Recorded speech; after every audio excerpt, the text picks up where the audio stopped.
let's start this thing. Roll call. Jacob. Kaya. Nick. Ryan. And Steven! Welcome back, everybody, to episode 36 of Tyranny of Dragons, The Lost and Found. Also, fun fact, this is my nice number of streams. So, welcome to the nice number of streams. Nice. Nice.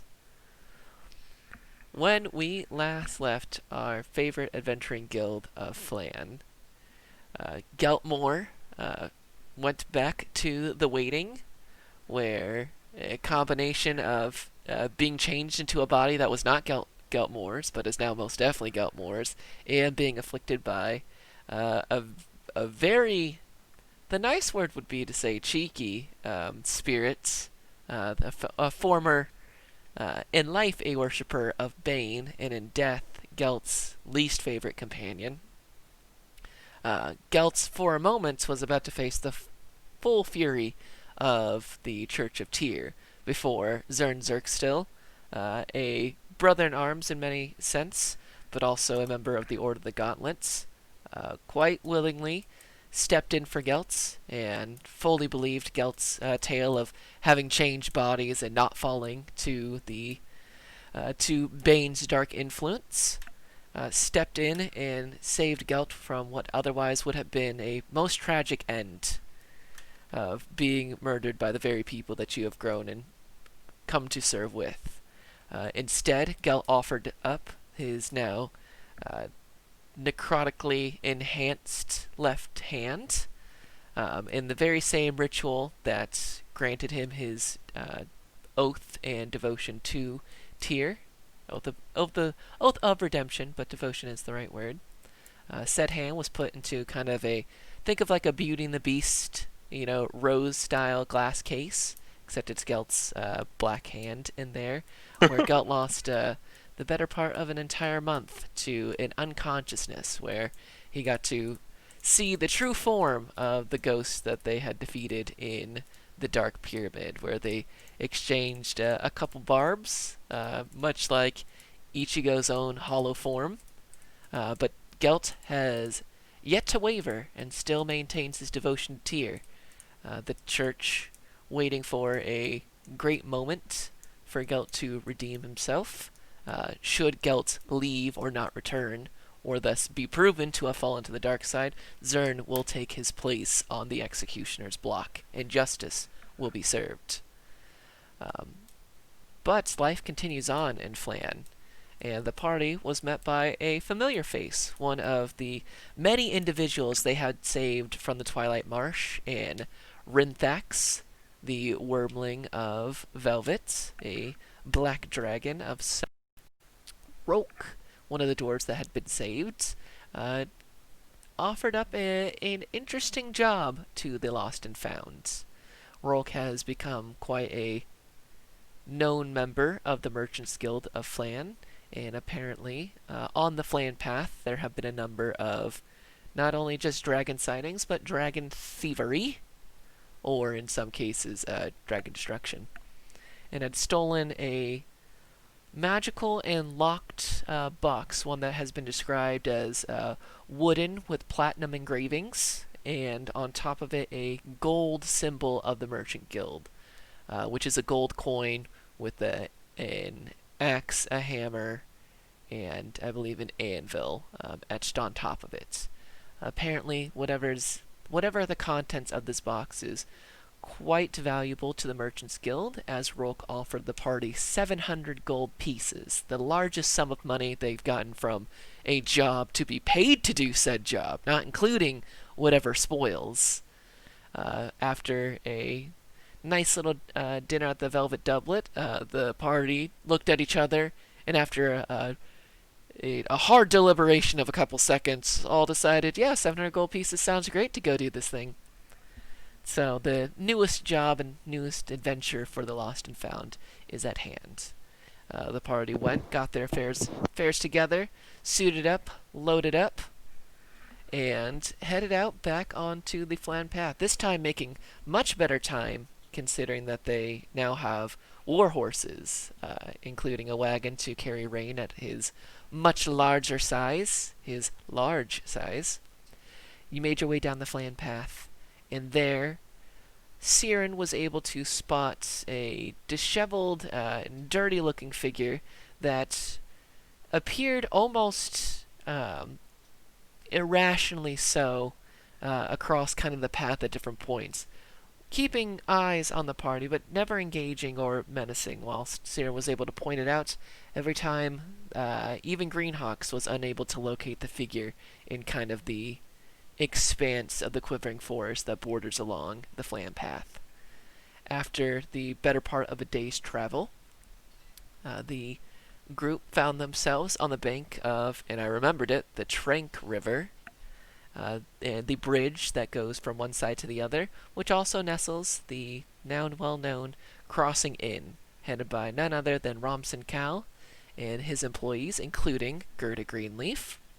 There, the party had drinks, had a telling of their many adventures, specifically the one that changed almost every single person in the party with Romson Cal. Had a couple of good drinks. Alder finding that this new tabaxi body is just not suited for alcohol, which is becoming quite a tale. Siren also having an early night, not as bad as the last time we were at the Crossing Inn, enough to help Alder get to bed. While Gelt, Rain, and Romson Kyle had a good old talk into the later hours of the evening. In the morning, the party got together, had a brief breakfast before running back into Taru, the farmhand, and upon the agreement of 80 gold pieces, was once again to ferry the party to the Ringcurrent Islands and wherever else their adventure may take them. As you guys went down the Trank River that dumps into the Twilight Marsh before then emptying out into the Moon Sea, the party noticed many signs of a dragon's wrath. Much of the foliage had been trampled over, clawed down, melted in some points. And what I didn't get to address last time is that parts of the Twilight Marsh now just seem almost corrupted. There's a darkness even in the Twilight Marsh. It just has seemed to sunk its claws into the very land itself. Hearing tales of and from Siren, knowing that the Emerald Enclave has noticed an increasing number of will-o-wisps, an undead type of creature, typically from unfortunate souls who get raised in a very different type of necromancy. As the party laid eyes upon this kind of new devastation of this land, they came back to the familiar outer islands that eventually leads to where our favorite lizard folk king was presiding over, Bogclaw. There, Bogclaw and the shaman Scale Sneer greeted the party once again, and having Gelt as translator, and Alder understanding every single word in common due to his new centipede tongue, were able to get some information about kind of the wrath of Velvet, also known as the Rostrugale. The Rostrugale. And Draconic is still difficult. The It's party, the worst. yep, Draconic is just the worst. There they learned about apparently possible hag covens out towards the east, a druid of some nefarious renown that was apparently in between them and their assorted goals, and we're about to get the heading towards the Temple of the Black Bull, thanks to good use of Colts of the Moon Sea, a book that the party has had in their possession since Shadows over the Moon Sea. So good on you, party, for keeping that little nugget of information this long into the adventure. As conversations were coming to a close and the next leg of the adventure was about to begin, there was an awful kind of shuffling, squirming, squelching noise as from the Twilight Marsh arises this large, plant-like figure, very much like the swamp bender monster from Avatar: The Last Airbender. And as this monster rises up from the Twilight Marsh, bursting through its body, there are three unnaturally blue kind of balls of light that rip through it. And on the inside, you can see decay and rot as the party rolls for initiative. So let's get Oh that joy. initiative. Woohoo! All right. Woohoo! Although there's a sweet video that replaces all of the those woohoos from Blur 2 with Mario wahoos. I'm Oh, I upset. love that. Oh I my need god, it's to watch incredible. that. We'll add that. That's my informal. What's the word I'm looking for here? He's Siren. Did you crit? I sure did. All right, let's get this. Add to a brand new page of initiative stuff. So at the top, we got Siren. Then we got Coming in hot. Guilt. 2. 15. Rain. Alder.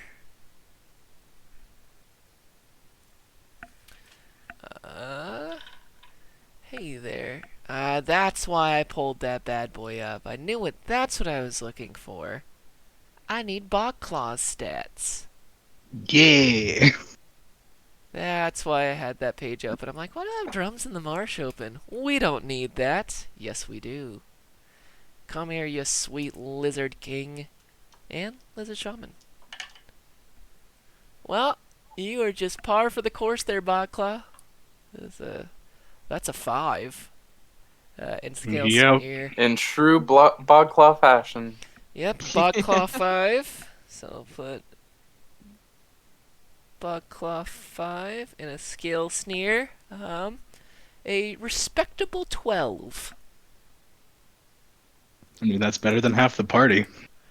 I mean, it's pretty much better than Bogclaw has ever rolled, so Yep. Yeah. Literally. add that into it. So to set the scene, these are one of the many like small islands around the Ring Current Islands. Not quite the main island of the Lizard King or the King's Landing as Kingspire. Kingspire. That is where you guys originally had your fight. So this island itself stretches out about 50 to 60 feet, running horizontally, and about 30 to 40 feet, going north and south vertically. One could say, if we were looking at it from a top-down view. Vertically is not the right word, but you know what I mean. So you guys are kind of in a semicircle, probably about 20 feet away from the water's edge. Taru having parked as much as you can park a boat off to the side. So the shambling mound is about 20 feet away from the rest of you guys in kind of your concurrent circle. In my head, I have it as Siren, Rain, Gelt, Alder, moving from left to right, with Bogclaw and Scale Sneer in front of you guys, being closer to 30 feet away from this. Does that all sound about right? Yeah. That works for me. Excellent, excellent. So, unsurprisingly, Siren, you get the start of this one. Okay. Am I within 30 feet of one of the will-o-wisps? You are indeed within 30 feet of the Excellent. will-o-wisps. Am I? Is it just one of the frontmost ones, or? Yes, looking at this shambling mound, it's the will-o-wisps have created kind of their own little triforce. So one to its right, one to its left, and one right in front of it, as they kind of see. burst out through its body. So it's the one in the middle then. Indeed, you can definitely do Okay. that. Yes. Siren will pull out a what looks like a large iron lantern engraved with runes. And once she's within 5 feet of this wisp, it must make a DC 20 dexterity saving 20. throw. All right. Okay. Okay, that is a success on its part. Holy shit. Alright. It rolls a. Jesus Christ. Will-o-wisps are very, very dexterous, is what Okay. I will say. So, and plus it rolled a natural 19. Fair enough. Well, that's it. That will-o-wisp, not taking none too kindly to your to your attempts to capture it, is going to make a shock attack against you. That's a 9. That will not hit. Well, then that's not going to do it. So that'll be that will-o-wisp's turn. Moving down, it is the shambling mound. As it sees you, Siren, and it is Yep. going to make a slam attack. Okay. That is a 20. That will do. Okie dokie. Well, alright. That's going to be a 9 points of bludgeoning damage. Okay. And that is going to try to make a second attack. And if against you, it's a 19. It does do. As it makes both of these attacks, it is going to engulf you as you are pulled into that kind of rotting inner part of it. So take another 9 points of bludgeoning damage. So currently, Siren, as this thing pulls you in, as everybody sees Siren go and open up this cage, and the will-o-wisp kind of shockingly stutters by, the shambling mound kind of moves around and opens itself up as these two kind of large vestiges of its kind of limbs come in from both sides and then just shove Siren in, and the vines and the kind of rot close in front. There's a So currently, while you are engulfed, Siren, you are blinded, restrained, and unable to breathe. So at the start of each of the mound's turns, you're going to make a DC, well, not going to tell you which DC, Constitution saving throw. So that is that it is going to move forward towards the party, heading towards this noise, coming right up against Rain and Gelt. Moving down, speaking of Gelt, it is Gelt's turn. All right, so I'm going to go ahead and make 2 attacks on this thing.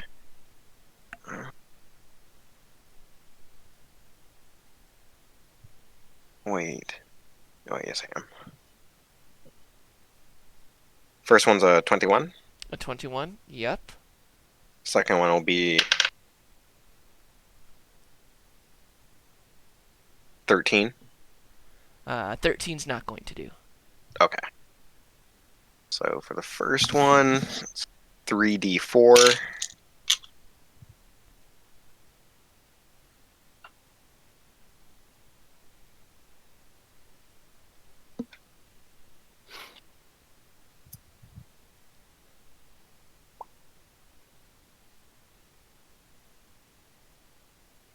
That's 12 points, or sorry, 16 points of damage. 16 points of damage. Got it. Scout, you drive your three-tailed whip into it, and it just sloughs off part of the kind of shit of this mound, just kind of decaying vines, and you can briefly see Siren inside of it. And just the smell that hits you is just heavy, moist, and you can see Yeah. entangled in parts of it smaller creatures that have fallen victim to this. And as you kind of make this, you can see their small little heads kind of turn towards you and make this awful little chittering noise. Oh. Oh.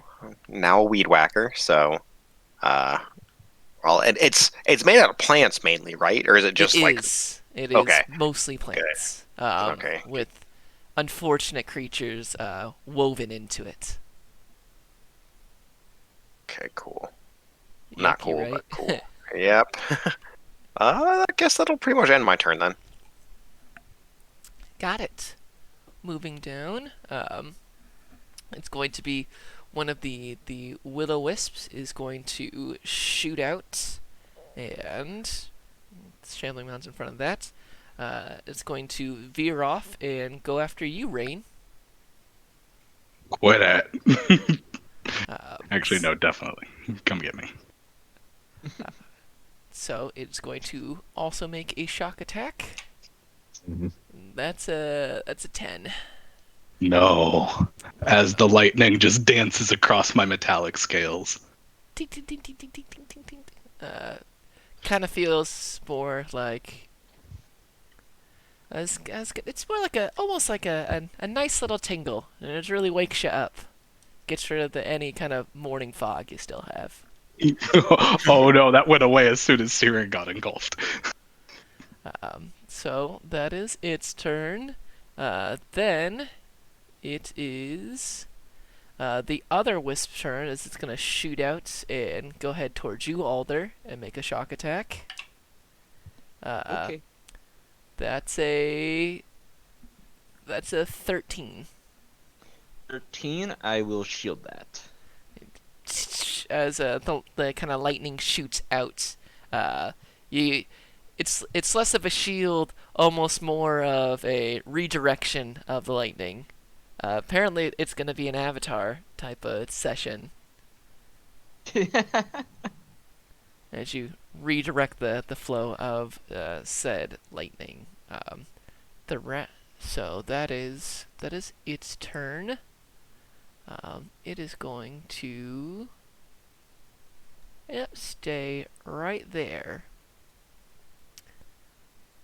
It is now the Scale Sneer's turn. So You're gonna call her Scale Snail by the end of this. Scale Sneer, Scale Sneer, Snail. Snoo Snoo. It's going to use. Yeah, it is going to use Thorn Whip against one of the will-o-wisps. Boy, lizard folks are the frickin' worst at things. That's a Oh, no. 5. That's not gonna do. So you hear the Gelt's whip. It's like 3 distinct snaps, and then you hear like a 4th snap, just kind of out in the air. Just like, wow, Gelt, you're really fast. Then it is Rain's turn. You all hear Rain yell, "You let her go, you viney bastard!" As he uses a bonus action and begins raging. Right. And you see the air around him ripple as I roll on the Wild Surge table as a Wild Magic Barbarian. Yay! New class features. Can take that with you. Yes! As he rolls an 8. Without saying the normal command word, his tattoo suddenly just kind of almost violently erupts for a moment as he looks down at it and shakes it, and then all of the ink wraps around his axe in kind of like runic markings. So basically, for the duration of this rage, My axe has the thrown property. It also does force damage and returns to my hand at the end of my turn. Dope. There it is. Fucking God of War status over here. Uh-huh. Literally, it's so good. Boy. And he recklessly attacks, obviously. That's so That cool. that is going to be a 17 to hit with GG. 17 with GG will indeed do. It does. GG easy. Boy. Roll for The damage. Boy. the shambling mound takes 16 points of force damage. 16. Gotcha. Yeah, he is just going to stand here and hack away at this thing until Siren is free. That's my turn. Yeah, Gigi connects, and you can see that it moves almost the entirety of the mound in the direction of your strike, and then almost kind of collapses back in itself in like a wave motion. And it's exposing more and more. Geltz, you have the kind of perfect view for this. You can see that some of the smaller creature skeletons that are woven into this shatter upon impact with this awful Awful. noise. Alright, and then Alder. Alrighty then. Real quick, before we get into the turn, I apologize. I got off track since we had been off for a bit. Let's do the portent rolls right here and now. C. Okay, so we have an 18. Ooh, and a nat 20. Well, you put that in your Rolling back hot. pocket. Yep. We'll just keep that there in case we need those. Okay. Love to see it, And- hate to hear it as the DM. You know? Hey, even if I rolled a crit fail, there's a chance I could use it against you too, so I'm sorry, Dom. It's you use your abilities. Yeah. I get plenty of my own. That's fair. That's fair. And then the Will-O-Wisp here, he's within 5 feet of me, right? The Oh one I yeah. just- Oh yeah. Alrighty then. We're gonna go ahead and Green Flame Blade that guy. Green frame braid. Mm-hmm. With the adamantine claws here. It's just so dope. I love it so much. And that's a 26 there. Yeah, a 26 will do. Good stuff. Good Fuck. stuff. Real quick, there isn't another like Plant Boy or another Will-O-Wisp isn't within 5 feet, right? Uh, Or would they be? the other Will-O-Wisp, since you were within 5 feet of Rain, and actually, Rain, since you did move over to attack this shambling mound, the Will-O-Wisp is going to get a attack of opportunity, not with advantage, because you didn't recklessly attack until you got there. Thank you. That is going to be an 18. No, with my new scaled AC and my +3 shield, that misses because I'm a 19 now. Ah, Wow. so Yes. there you go. But yes, they are within 5 feet of each other. Okay. Well then, this will actually go ahead and strike both. So let me roll my damage. The damage. You got the optimal setup? I'm so proud of you. I know. I can't believe it. Ooh, that's a good one. Okay. So the Will-O-Wisp taking the full brunt of the attack. That is going to be, going to be 6 magic damage on that one. Do we want to go with piercing or slashing for that? I don't I know. believe if with your cat claws, it's technically slashing based on the Tabaxi stat block. Indeed it is. Okay, so yeah, so that'll be 6 slashing, 7 fire, and then the other one will take 11 fire damage. You pop your claws, like the Tabaxi Wolverine that you are. Don't worry, guys, I got this. My hands are big fucking forks. And yet, for the second time, use Green Flame Blade with the claws, and the claws sink straight into this, and you can kind of feel the the cold lightning that just kind of makes up the core of this will-o-wisp. As the fire kind of follows through, it's like there's one slash with the claws, and the fire kind of comes afterwards with it, almost like an afterstrike. It definitely hits this one and spills over into the next one, and almost in a that thing definitely doesn't follow the laws of physics, as the fire almost kind of seeks it out. However, upon noticing, it looks like the fire is less effective. Even this chaos fire is not as effective as you thought it was going to be, as they completely engulf, but seem to show less than full damage. Okay. Good to know on that one. No movement or anything for me, so that'll be all. Stands and deliver. All right, Siren. It is your move. Okay. You're still engulfed, but you may, of course, try to get the heck out of there. What conditions was I under again? You are currently blinded, restrained, and unable to breathe, as it's all Okay. just rotting vines currently. Siren will focus on her staff, and as she does, the four heads at the end of it all turn into snakes, and she slowly kind of melds with her staff until it's kind of much larger than it was before, and it bursts into 18 poisonous snakes that are immune to being restrained. So they will make their way out of any openings big enough for a tiny snake. Interesting. Yeah, sure. I'm cool with that. Fucking go for it. You slither on out.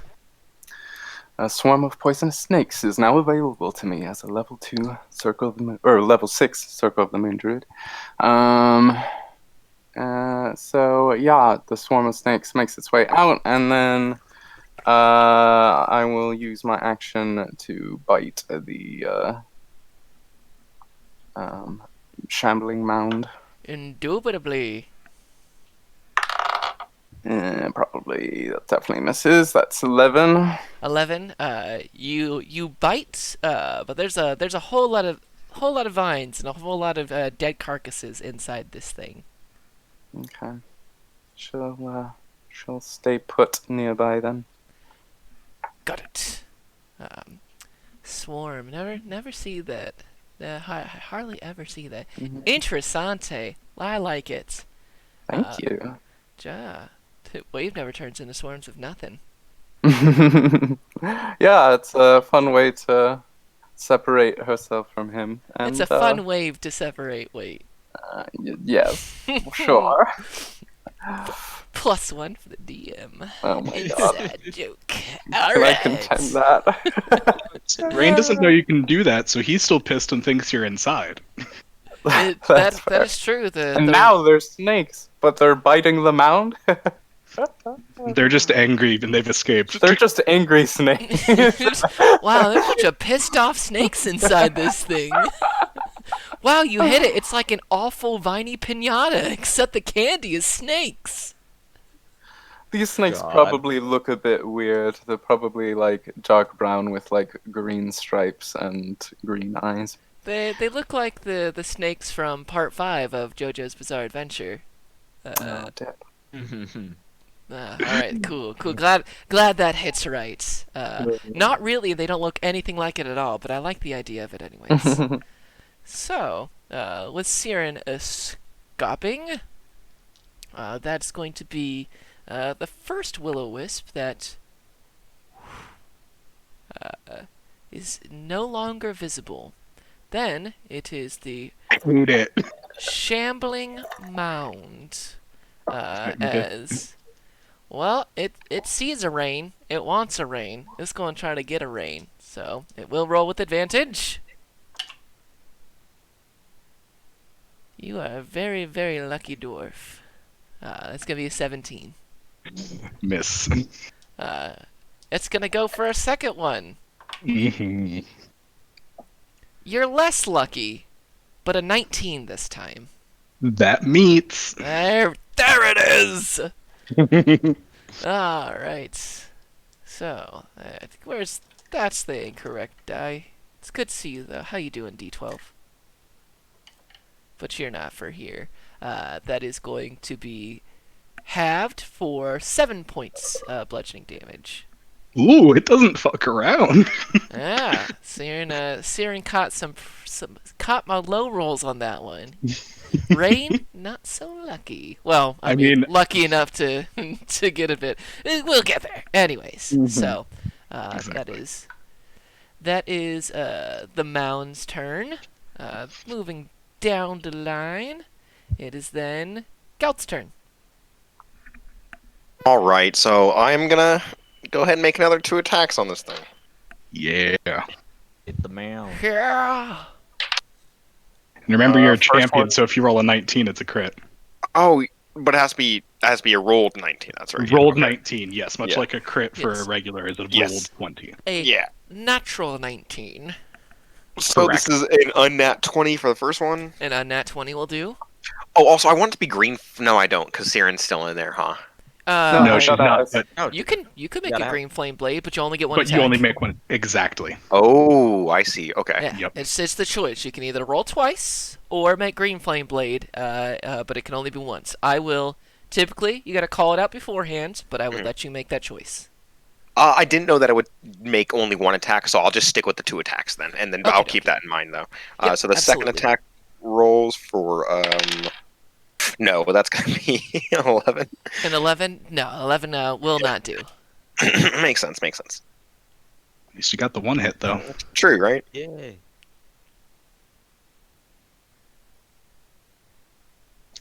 And you've been remembering to add your duelist damage to your damage Yes, rolls, yes, correct? yes, Okay, yes. cool. It's been a while since I've checked up on you on that. So this is 17. 17. Ooh. Oh, Nice. dude, Yes. it feels good to have 2 people with D12 equivalent weapons It in does. the party now. Pretty much, yeah. Silly. Wow, that's real nice. It is. Yeah, there's typically this would be the part where you guys start getting your D&D slime on, but really right now it's just marsh water. Lots of marsh water. There's no blood or viscera here. You are making a quite nice DK salad going on, but you're just ripping chunks out of this thing. There's just this kind of snap, snap, snap, snap, snap, snap, snap, snap. In the last 12 seconds, there's been 7 distinct whip pops. Damn. Yeah. Dumpster salad. Yep. That's correct. The moving dumpster salad. All right. Moving down, it is first it's the two other wisps who are going to make one's gonna try to get you in the back. They're gonna split up after that little green flame blade. So one's gonna touch Alder, one's gonna touch Rain. I'll just roll for you both right now, since they're one after the other.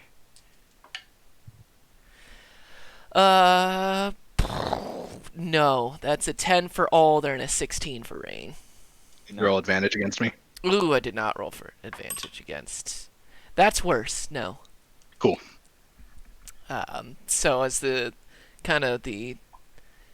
arcs out in just almost seemingly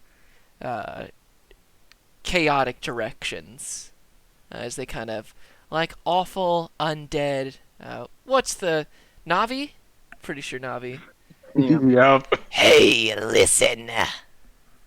Uh, As if Beetlejuice voiced Navi for the whole thing. Love it.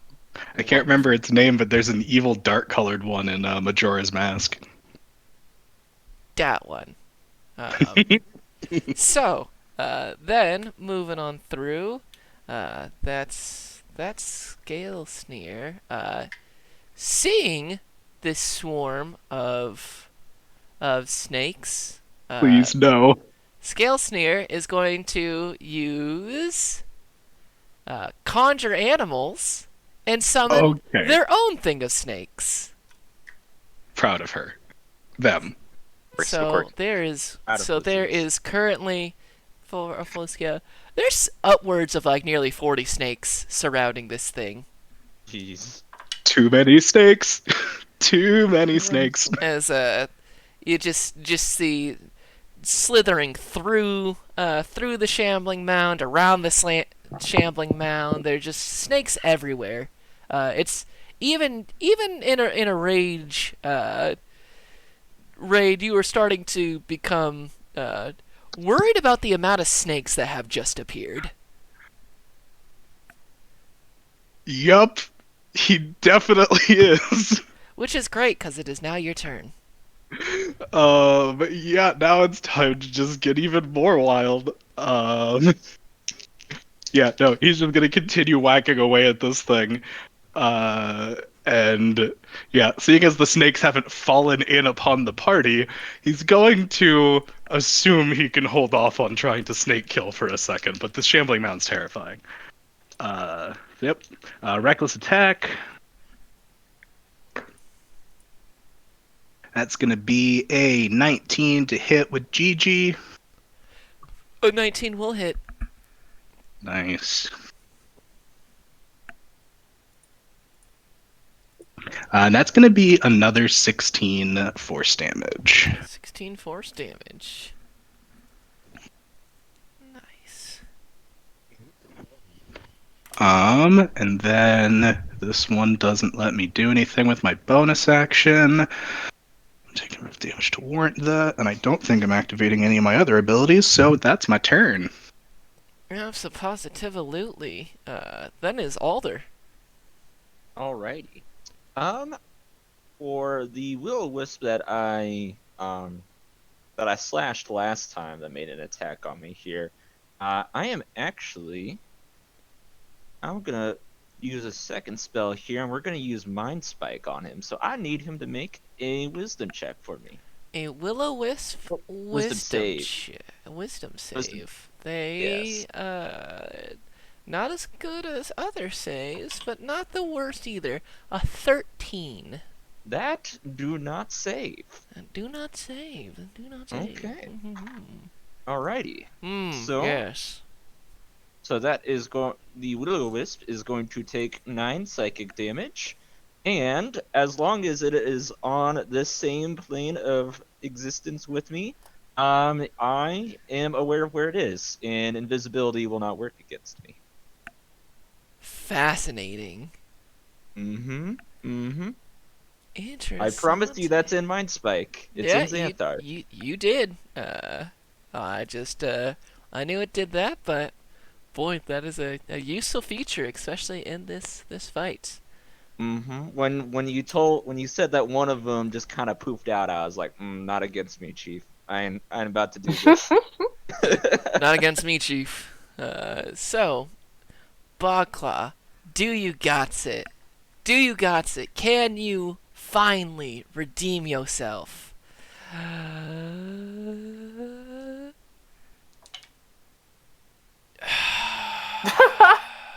One of them does hit, though. Okay. So the trident just goes straight through this thing, seeming having no impact, but will use a claw swipe against it. And let's see how much damage.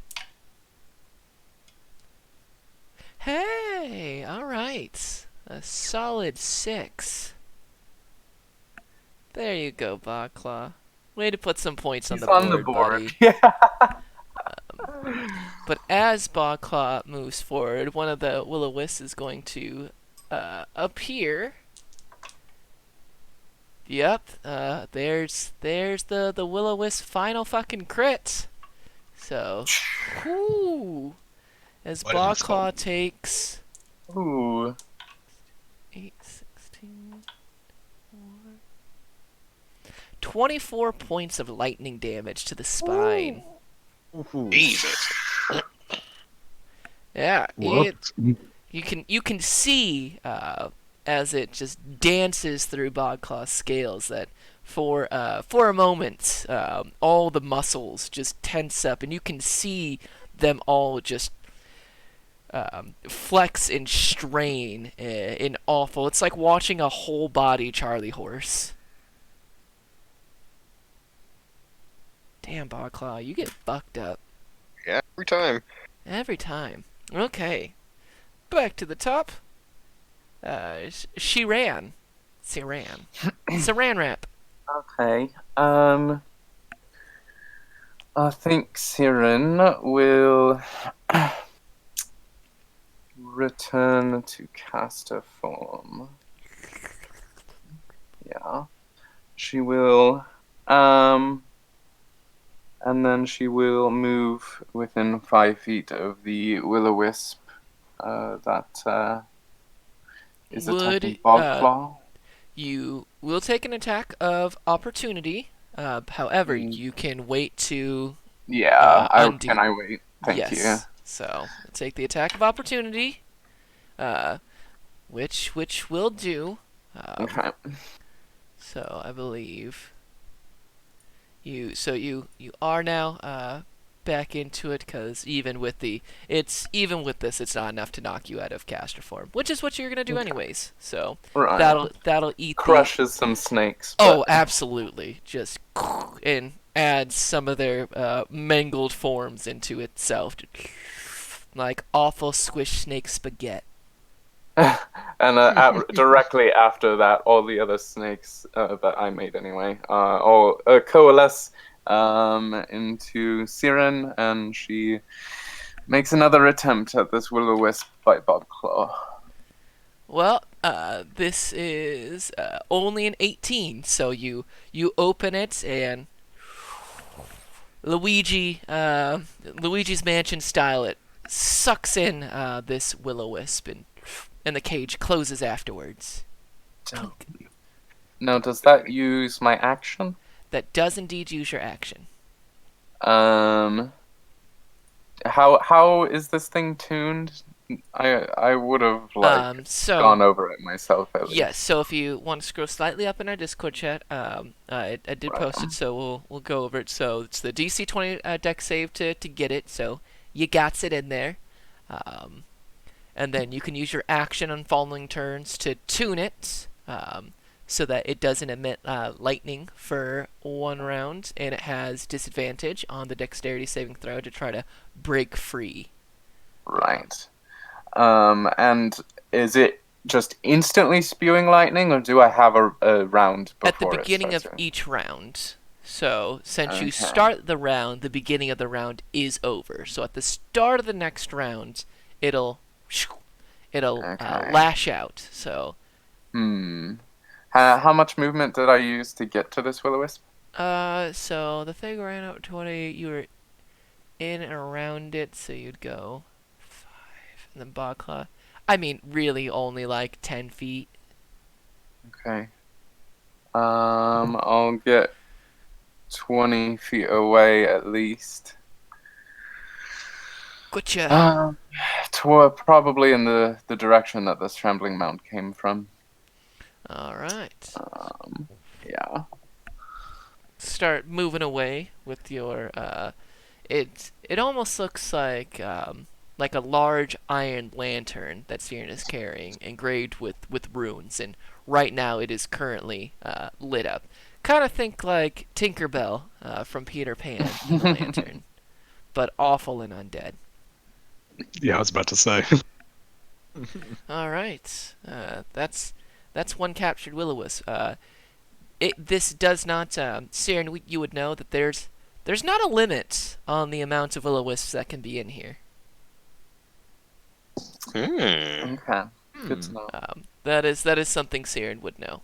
There's not a limit. It's not like you only have one in here. It's like no. You can have as many as you think you could possibly handle in there. So, moving on. It is that will-o-wisp's turn, so it's gonna try to break free. Nope, that's 17. Soaring, flying. However, it cannot reach the stars in heaven that it can reach, because that's only going to be a 17. As you can feel it, Siren.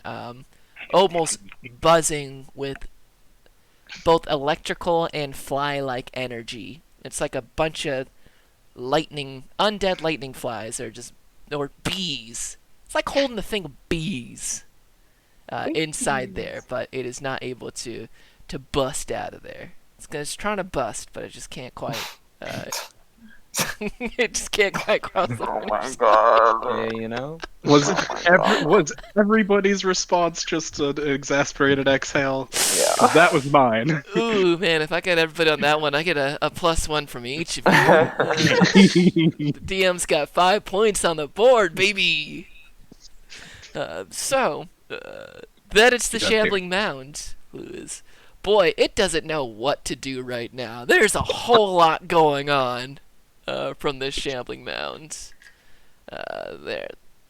Thems be snakes, thems be big lizards, there's bees other big not lizards.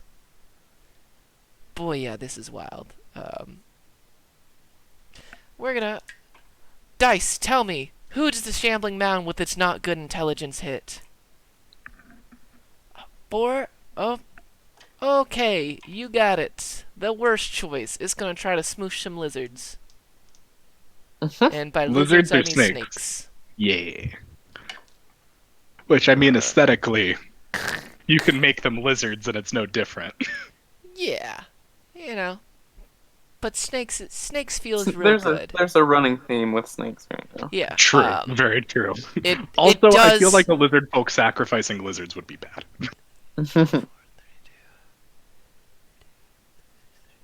Yes, it makes us. It doesn't quite slam it, like it pulls itself up in almost this like thin, spindly, almost Slender Man-esque kind of large tree. Siren, you're almost reminded of this of kind of your own tree in many ways, that stretches up and up and up, and then drops down, hitting the ground at full force. And you just see, once there were many snakes, and now there are many squish snakes, as they just pulls it into its body. It almost looks like the snakes themselves become part of this thing, as the whole swarm is just pulled into this.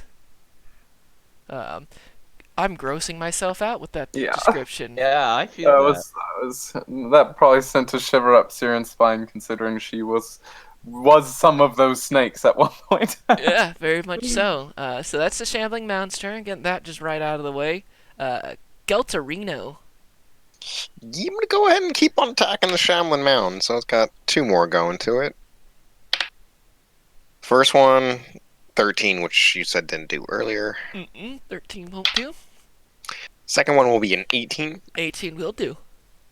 Okay. 18 will do. That's 15 damage. 15. Yeah, you're just ripping chunks out of this bad boy. This new whip, man. Yeah, if it keeps doing this so well, you're gonna have to figure out a name for it. Oh, yeah, actually I do, because it's prototype. It is Yeah. a prototype. It doesn't have a name. Mm-hmm. Nope. But there's no. Couldn't think of a better person to try out the prototype with than the person that first Inspired. commissioned the prototype with. Yes. So, Yes. another 3 pops in a chunk of vines, dead snakes, and small critter corpses flies out. Ooh, this time you do get some schmutz. Just to remain Some clean snake this time. schmutz Oh, on gross. ya. Ugh. There it is. Now there's bloody things for you to get covered in. No longer is it just marsh water. And I have all this nice white on me. Mm-hmm. So You made that decision. Um, so yeah, the will-o-wisp behind you, Rain, is one will-o-wisp. The one behind Rain, actually, the one in front of Alder is going to turn invisible. Alder, you still sense it as it moves out of the way. You may make an attack of opportunity with your claws. Very well, I shall. Go for it. Rain, it's going to try to shock you in the back once more. It has advantage because I wrecked last turn. Yes, indeed. That's a crit fail, by the way, on that Ooh. opportunity attack. Yep. Ooh. Okay. You are. Roll me that. Roll. Roll me that damage. Oops. Okay. That's gonna be 4 magical slashing. Rain, you take 2. I probably don't even notice that. It is. 'Tis but a flesh wound. However, that is a 22 on the shock. Yeah. Okay. I'm not resistant to this damage. I mean, not yet. Who knows what the future lies? A couple more dips in that chaos magic. Who knows? So, that's Addicted one of these days. 10 points of lightning damage. Ooh.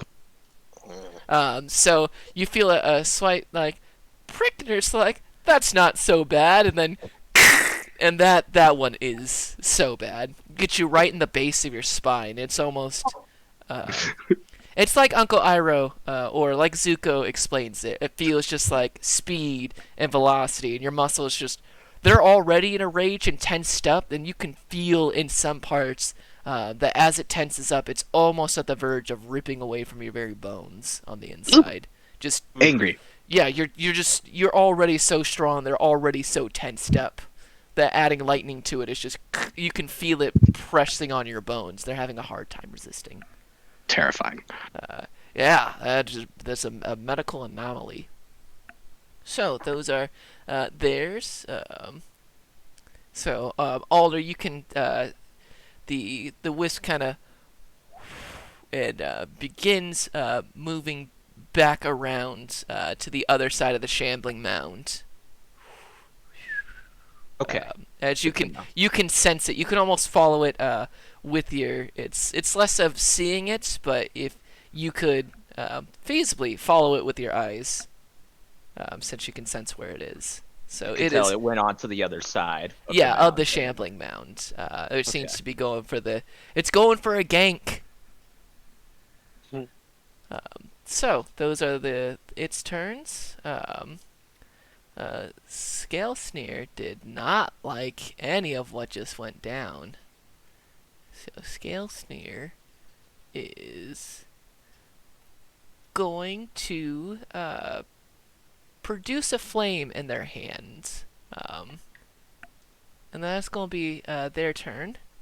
And then it is Rain. Woo! Oh,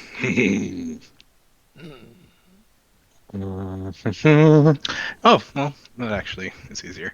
I was trying to decide what I wanted to do, but I'm just going to flip a coin because I have 2 targets to choose from. Because he's pissed at both of these things. Cool. Well, option 1 is still continue attacking the shambling mound for now.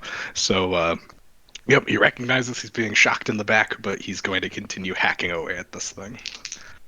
Hack, hack, hack, hack.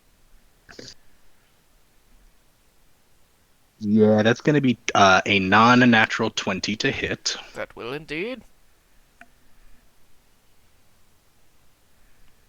And that is going to be 13 points of force damage this time. 13 points. Yeah, you. And you have bits of snake and dead critter that are starting to kind of weave themselves into your hair now. Gross. I am going to use my bonus action and second wind Gotcha. and recover 6 hit points. Got it. Perf. That is my whole turn. All right. And then Alder. Alrighty. We still got 1 will-o-wisp and the shambling mound here. The will-o-wisp is a mere. Like, you just need to move 5 feet towards it at this point. Gotcha. And then the shambling mound's right in front of me. So if you moved 5 feet forward, it would go Alder, will-o-wisp, rain, shambling mound, will-o-wisp. Gotcha. Okay.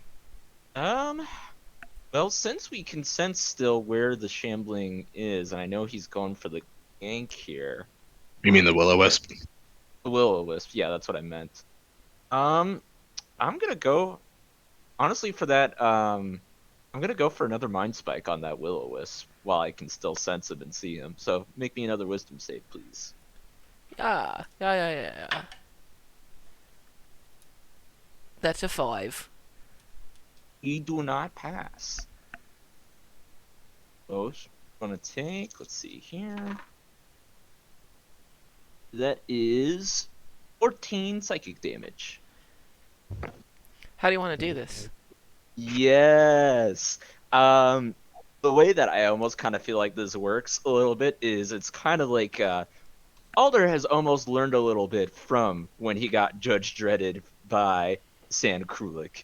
And it's almost a little bit of the same, like as he is just it for him, I believe he is just like he's just putting in rapid thoughts about just fire and about that knowledge, almost just like binding it and building it up, and just basically just racking the spirit with as much as it can handle on that one until it just can't even keep its form anymore.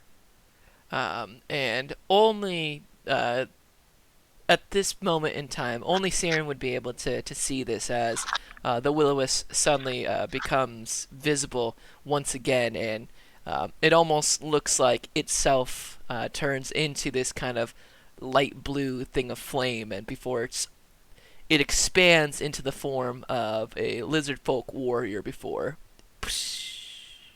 almost dissipating kind of to these flames, turning slightly green for just a second before its form dissipates, and there's a small crackle of energy.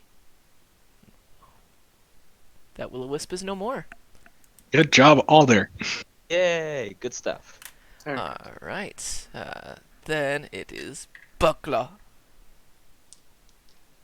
Buckler whips around and there's nobody there, so whip back around and takes a flanking on a third side.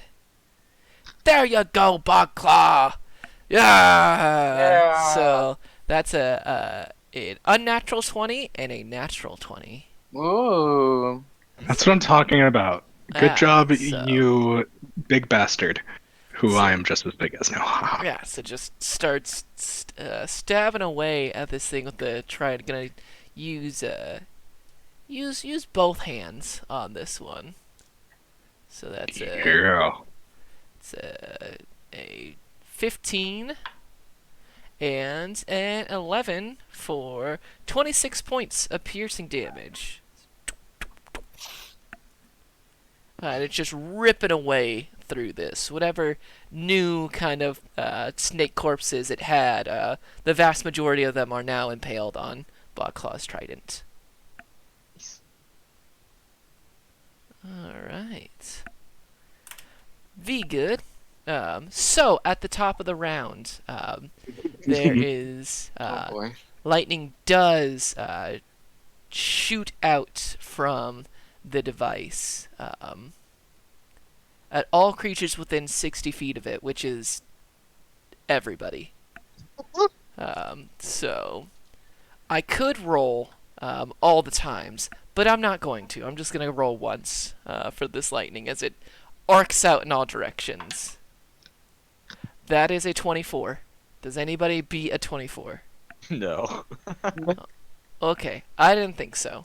But I just wanted to double check. Don't want to make too many assumptions, you know. Where's my other... I just had it, and then I lost it. It's a box. There's only so many places it could go.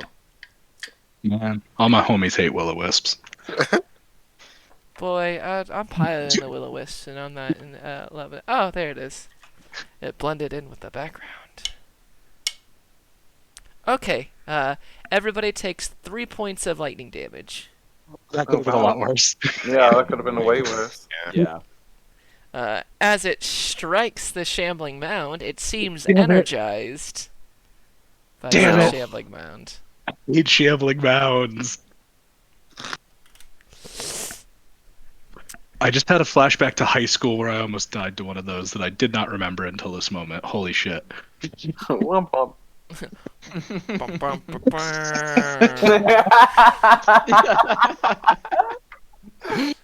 Oh boy. So, after a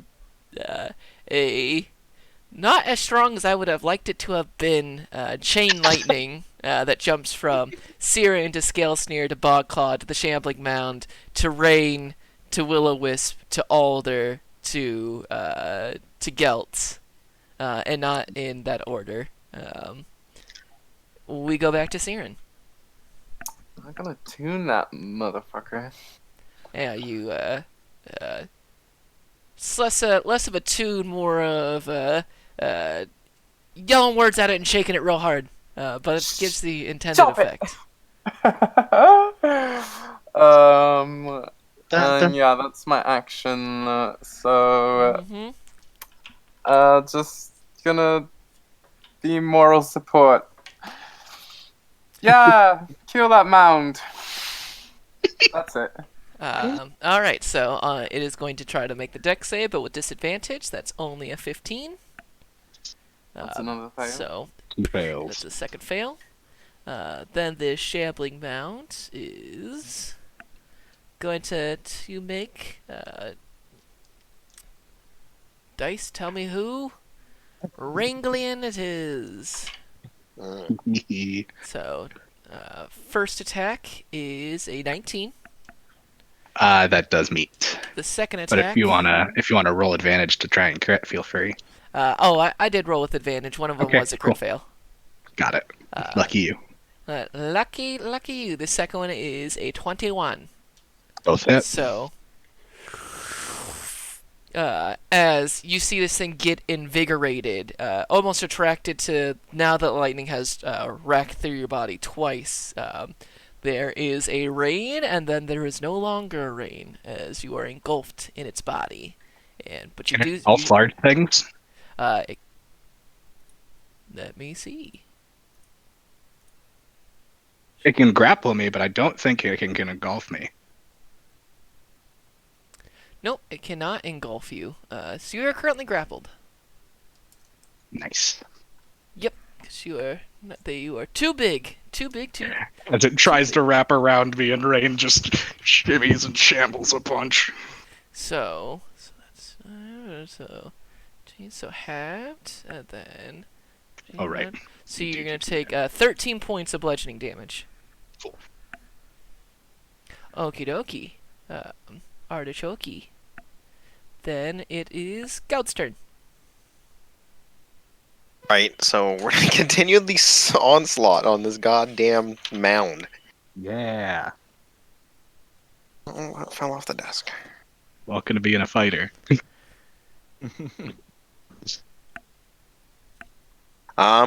15 for the first one, Mm-hmm.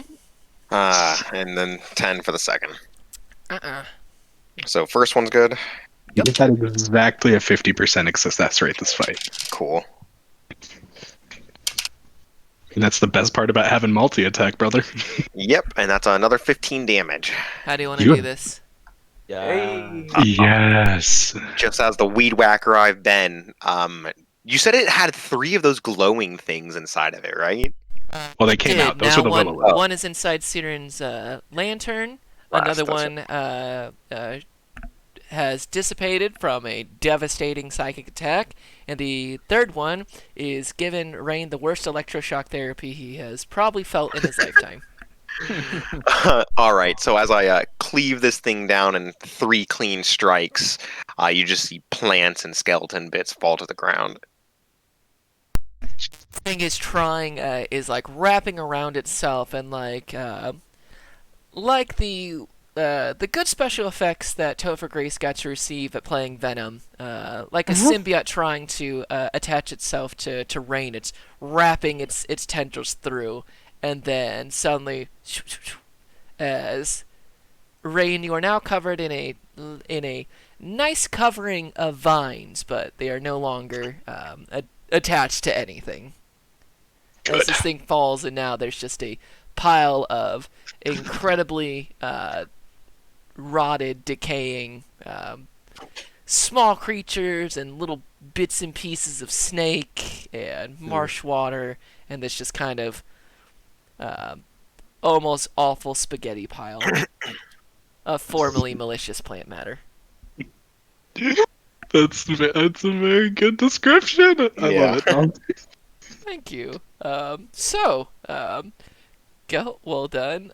There's the final will-o-wisp, and will-o-wisp, what shall you do? Yeah, this will-o-wisp is intelligent enough. Is going to turn invisible. What an asshole. Then it is. Yeah, that bad boy's gone. We're out of initiative. Gonna tune the All right. lantern one more time. Yep, tuned so the lightning does not go out. I'll make the last save to see if you Pokeball catch this bad boy. The last one always makes me the most anxious. King, Oh, thank God. king. There it is. Yeah. As the lantern goes dim. However, the lantern, while there's no light shining from it, it does continue to. You can feel the hum inside of it. It's kind of this wordless. So, after they're stuck for 24 hours, does it stop spurting lightning? After 24 hours, you would Well, have I to- mean the current state that it's in, because it can't make Yeah, the save again for another 24 hours, correct? Yeah, no lightning will pop out of it. This thing has been thoroughly God. contained. Okay, cool. It doesn't explicitly say on the item, so I just wanted to make sure. Yes, no, this thing is not going to randomly start shooting out lightning at you guys at inopportune time. As much fun as that would be. Cool. Thank you. You know me. So, Also, I've been drinking a little bit, so. gotcha. Looser than Okay. normal. Importante. Back out of initiative. Yeah.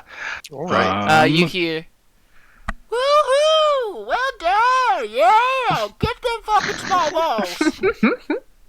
Which you could see kind of popping out from, the little parts of the boat, Taru with his, I don't think I've ever described it, but he's got the classic kind of like farmer straw hat thing going on. Yes, that makes so much sense. So you just see it almost kind of like, but it's almost comically large, like the man in the yellow from Curious George. Like I see it kind of pop up, just ah.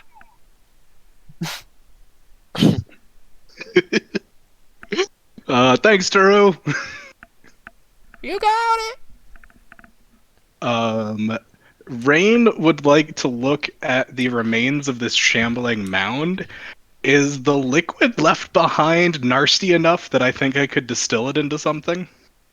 Roll me, using your poisoner's kit. Roll a d20, you got it. Ja. And add proficiency to it, because you are That's proficient gonna with the poisoner's kit. be a non-natural 20.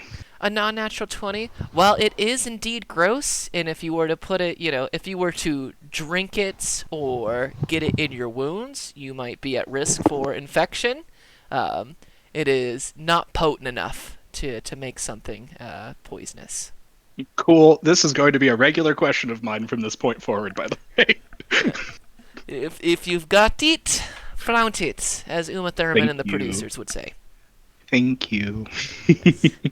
So, Cool. And the will-o-wisps don't leave behind any noticeable remains because they're essentially all soul stuff, correct? yeah, they do not leave any physical remains behind, and you kind of doing your poisoner's kit kind of sift through it. It appears that there's nothing.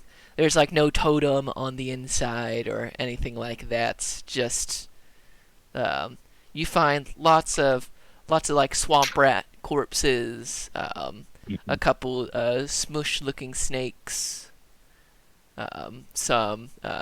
You find what you think might have once been a gator, but most of it's much more soupy than you would think. Boy, it felt real solid when you were fighting it, but now that it's there, everything's just like if you squeeze really hard really hard on it. It's like a baked potato. Just Cool. And by cool, I mean That's gross. disgusting. But Rain. Rain has a different scale for what's disgusting now, though, after being an adventurer for this long and also learning the poisoner's arts. I'm looking out for nasty stuff now. That's progression right there. That's progression.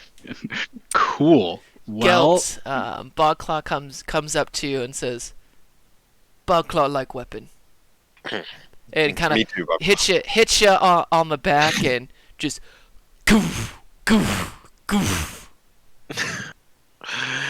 Me too, Bucklaw. It's a very delicate, finessed weapon. And just kind of looks at you, just like you. Very much so. oh no, Thanks. Yeah. It's kind of Um, like when you watch a kid pet an animal way too hard. fucking Lenny vibes. You just sit there, just like, get a bite, get a bite, get a bite, get a bite. Nope. Yeah, lucky that he did not bite. Alrighty then, folks. Well, have you ever seen? Ask Bogclaw if he's ever seen one of those before, Kel. One of the mounds? Yeah, that shambling thing. Because I Yeah, fucking yeah. haven't seen one of those before. Yeah, nor have I actually. Bucklaw, are there many of these plant things and these glowing wisps around here? Yes. Bogclaw shakes his head and kind of reiterates kind of the corruption and decay that this is new. Just kind of since the Rostrogale / Velvet. I'm just going to use Velvet. Since Velvet has made the Twilight Marsh its new lair. Okay. It has brought Got it with them. Mm. Making the marsh come to life and fuck with shit. Terrible. So wait, if it's making wisps, then that must mean Velvet's a fucking potent necromancer, probably too. Yeah. Fuck. Safe to assume. Well, this is gonna All be the more fun. reason to take it down. Yep. Him? Her? Is Velvet? Is Velvet? Do we know if Velvet was the dad or the mom? You guys do know that Velvet is the dad. Got Okay, sorry. No, it's Him. fine. Velvet it's been a does. No worry. I mean, Siren, honestly, with the name like Velvet, I would have. I would have Same thought here. Emo most of the time too. The Rostrogale. That sounds sounds much more more. masculine, but Velvet, you're just like, Yeah. Velvet, what do you do on the part time? What do you do between the hours of 10 o'clock to 4 a.m.? Hang out with my rabbits. But yes, you can see that Scale Sneer goes up to Bogclaw and begins working some of that good old druidic magic, kind of mending some of the muscles on the inside, which Rain, you could definitely understand the pain of what Bogclaw must have gone through, because Yeah. that hurt you. You saw that go and cause your muscles to tense up. You're sure it's like, oh, that definitely ripped some muscles off of Bogclaw's bones on the inside. Oof. Yeah. He's gonna need speaking of which- rotator cuff surgery. It's gonna take it's a 9 to 12 week recovery time. Man, they I gotta just go drafted him. Fuck. Ugh, damn it! Take him on, put him on your IR. He's out for the season. You might as well drop him and Yeah. try to pick up a waiver. God, Rain- you non-sports nerds. Sorry. Rain is going to use a spell slot and cast Cure Wounds on himself because he is lower than I normally like him to be. You Hey. go for it. Yep. Cool. I am. Nobody else really took much damage among the party, right? I don't Just think that anybody chain lightning. took damage sans lightning damage. Got it. Okay. I did. I took a reasonable amount of damage. That's Um, true. That's true. mm. Cyrano did catch Basically, a case. nearly bloodied. Do we want to take the time for a short rest then? If y'all need it, I won't say no, because I can get a magic slot back, but it's really just up to you where you guys Considering I could get comfortable. half my health bar back and a beast shape, I think I True, would like yeah. to. Sure. Well, before I guess we go further into the marsh, we'll take some time to patch up for a sec. Maybe prudent. Knowing what you Um, guys, it would not be outside the realm of possibilities that you would not be getting another one. Cool. Remind me, DM, there was the druid we had heard about doing nefarious things, and what else was going on in that area that we knew he was in? There was one other thing. What you guys have heard is of a druid figure that has commands over some of the wildlife towards the area that you guys know from your Cults of the Moon Sea is the Temple of the Black Bull, which is likely slash confirmed by Bloodclaw, where Velvet has made their lair, and that when Velvet did return, they had an elderly woman figure with them. There is a place called, where is it? It is called Bloodroot Hollow. That Gotcha. is known to have a coven. That's right. Which is easy enough for Scale Sneer and Bogclaw to point you in the right direction, is east of their domain. Kind of think Mufasa and Simba. It's like, we don't go there. Mm-hmm. No, that makes sense.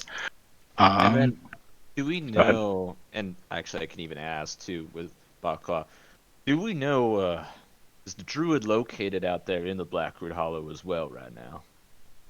Bloodroot Hollow. Or Bloodroot Hollow, sorry. Bogclaw is not entirely sure. And how Where far away are we from that? Sorry. From The Bloodroot Hollow. Bloodroot Hollow, it's about an hour's journey to the east. Okay.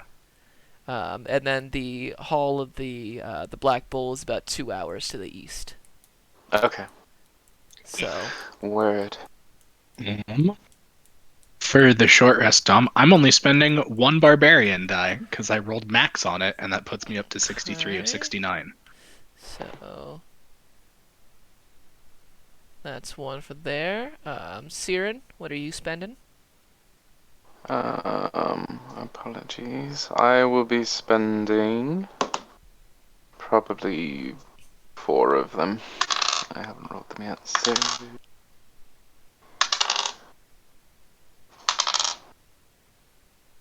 yeah, 4 of them. Anybody else spending any hit die? I guess I'm not.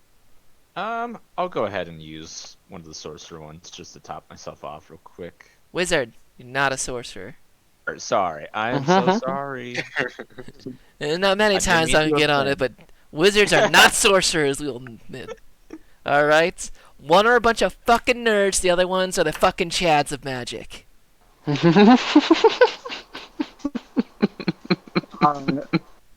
the opposite way of thinking of it, which is Wow. how I think of it, is some of them earned their magic, and others had a baby daddy who gave it to them. Ooh. So, Rain, you take 120 points of radiant damage Divine. as a giant coin from the sky falls Worth tail it. side and crushes you to death. Worth it. I have so much respect for wizards. I appreciate the support here. Miss me with that wizardry. And notice how I said baby daddy, not sugar daddy. Because sugar daddies are warlocks. That's me. You know, like clerics have an employer, warlocks have a Yeah. sugar daddy. Or sugar Except mama. As you know. It's normally somebody's employer, but I just went, hey, you know, I've died a couple times. Why don't you just like me? Listen, sweetheart, you already owe me a bunch of stuff, so why don't we just make this official? really, That's literally what our pact was between Timora and I. yeah, she's not your pimp. She's your manager. Hell yeah. Oh my god. I need to start combat by plugging my Patreon. And by that I mean my Patreon. Oh my god. God. Gel, are you spending any hit die on this one? No. Because I Shout out only to the took 3 deities damage. who made this fight possible. Shout out to Timora. This this one's sponsored by our raid on Shadow Legends. The AFK Arena is the Oh I largest know my what to growing. do. Wow. So, Oh, we're terrible. a short rest is had. Hmm. To Rue gets the boat turned around. And after the better part of an hour of reattaching some pulled muscles, mending a couple of deep bone bruises and the like, and shoring up some slight electrical burns. The party is looking ready to head into the thick of it. So, are we thinking about trying to stop off and deal with these hags since they're in between us and the dragon? Hopefully, get them out of the picture before we have to deal with them. Or that seems what you seem to think or be feeling, Siren. Yes, I'm curious to see what their hand in everything is. If they maintain the natural order of things, perhaps they won't need to be dealt with. But this druid sounds like a problem. I was thinking the opposite. Because I thought that the hags came in with Velvet specifically, Oh, and the druid just okay. seems to be in I'm the sorry, I area. misunderstood. One Yes. hag was with Velvet. However, Bloodroot I Hollow see. is of the Twilight Marsh. So, Well, then this an hag important in distinction. particular, yes. Got it. No, And that's, then the druid is kind of an X factor at this point, from what it Yes, seems that's like. true. We know Yeah, they that's command new. the nature around here, but we did hear that they're a black scaled half dragon of some kind. So, though, who's to say if just being an ancestor or just being born from one of them means that you're going to be evil? But I imagine they have a predilection towards it. Once we're nearer towards the hollow, I will be able to commune with nature to learn a bit more about what they've been up to. All right, then. I'll be interested to see that. I will definitely leave that to you, but definitely let us know what you find out there. All I right. sure will. Again, once we get a bit closer, Mhm. probably 5 or so minutes away, or as close as we can get. All without right. being conspicuous. Well, let's head that direction then, and make our way. Is Greenhawk around, or is he? Yeah, Buzzsaw. Greenhawk is around. It's you see quick darts. He's incredibly hard to spot, especially in here. He's blends right on in, blends right on out. Okay.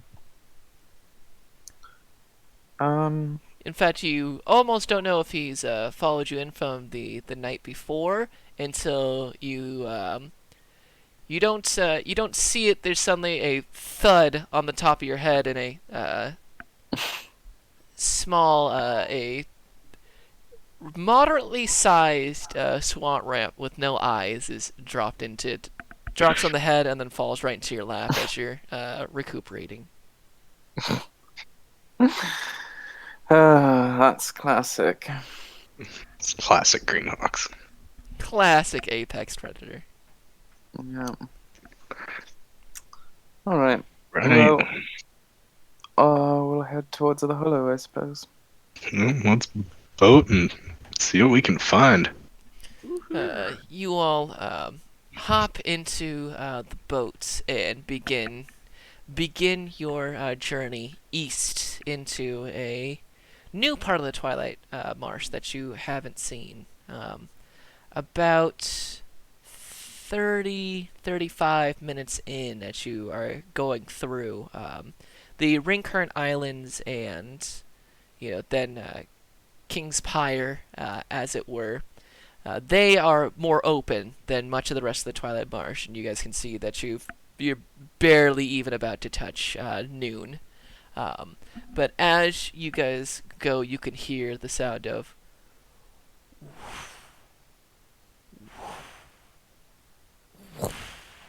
and as you kind of coast around the side of this exceptionally large kind of tree, there's a opening of kind of bright light as it shines down, and as you guys head in, going opposite of your direction, heading towards the Ring Current Islands, the sun is blotted out for just a brief moment. The smell of acid stings your nose. Before out in the distance you can hear a large, almost closer to like the T-Rex roar from Jurassic Park, but about 3 octaves lower as you guys head deeper into the Twilight Marsh. Rain Could I have audibly says a been? prayer to Timora. Could I have been mapping this as we've been going? Roll me cartography tools. 17. 17. Yeah, you are currently mapping. So you have a decent map leading from the crossing in down the Trank River, past kind of some of the farmhouses that you were there on the first journey. So just kind of updating your map. Going up this one, you actually start to notice that as you move more and more east, the marsh is the kind of nooks and crannies is what I'm going to use for it. I'm sure there's a better technical term for kind of the Trank River as it goes throughout there. They're getting thinner. They're starting to hug the boat closer and closer. You see Taru is having to actively skirt the boat around, and there are parts where you can feel it scrapes over more shallow areas. Whilst the foliage is not as dense here, the water's getting more narrow and shallower as you're going more and more east. If it helps at all, I'm using my strength and my axe to try and clear our path as much as possible, or at least like push us, like if we're being forced into a tree or something like that. There are a couple places that it's definitely needed. I'm so glad I'm this big now. Holy shit. As you go, as you hit the hour mark, you can see you hit a kind of an area. It's like the ring currents. It's almost like this large island. And while the water continues to go through, it's like a capillary system almost like an organism, as they get smaller and more complex as they kind of all bleed into this kind of island. And Taru kind of, well, shit. I don't know how to tell you all this, but I don't know how to fucking go from here. As you try skirting off to the left, and then in deep mud and rain, you have to use Juju and your strength to push you out, and he tries to go back around the other side, and as it's now become almost entirely mud, more than the river itself, as you've moved more east and away from kind of the entering out into the Moon Sea. Towards what looks to be in kind of the distance, you can see like it's almost a mound that rises up. It seems this will have to be where you see us off, Taru. Well, Yeah, if we don't have a way to get you forward, then try and go on foot. well, all right then. I'm just gonna wait right on here so you guys know exactly where I'm at, so I can take you guys back. No job done, half done. Well, thank you, Chiru. Stay as safe as you can. Stay low profile. I'll have to get my low profile hat out then. Is it just even wider brimmed? Instead of getting a different hat, he starts grabbing some of the foliage and there's like weaves it into there, so it's just this big obnoxious Very hat. good. And he kind of sits on it, and the hat actually, can be on. There's like a small kind of area because this is kind of not big enough to be like a ship, but like larger than a dinghy. So there's a small area where he's got different kind of supplies and this, that, and the other for extended time on the marsh. And when he sits down, just kind of sits it almost like the hat's there, and then he can duck lower than it. I love that hat, Taru. I'm gonna have to make one of my own. Well, I could teach you how to make this hat. This is version 7. Oh, I would so love to learn.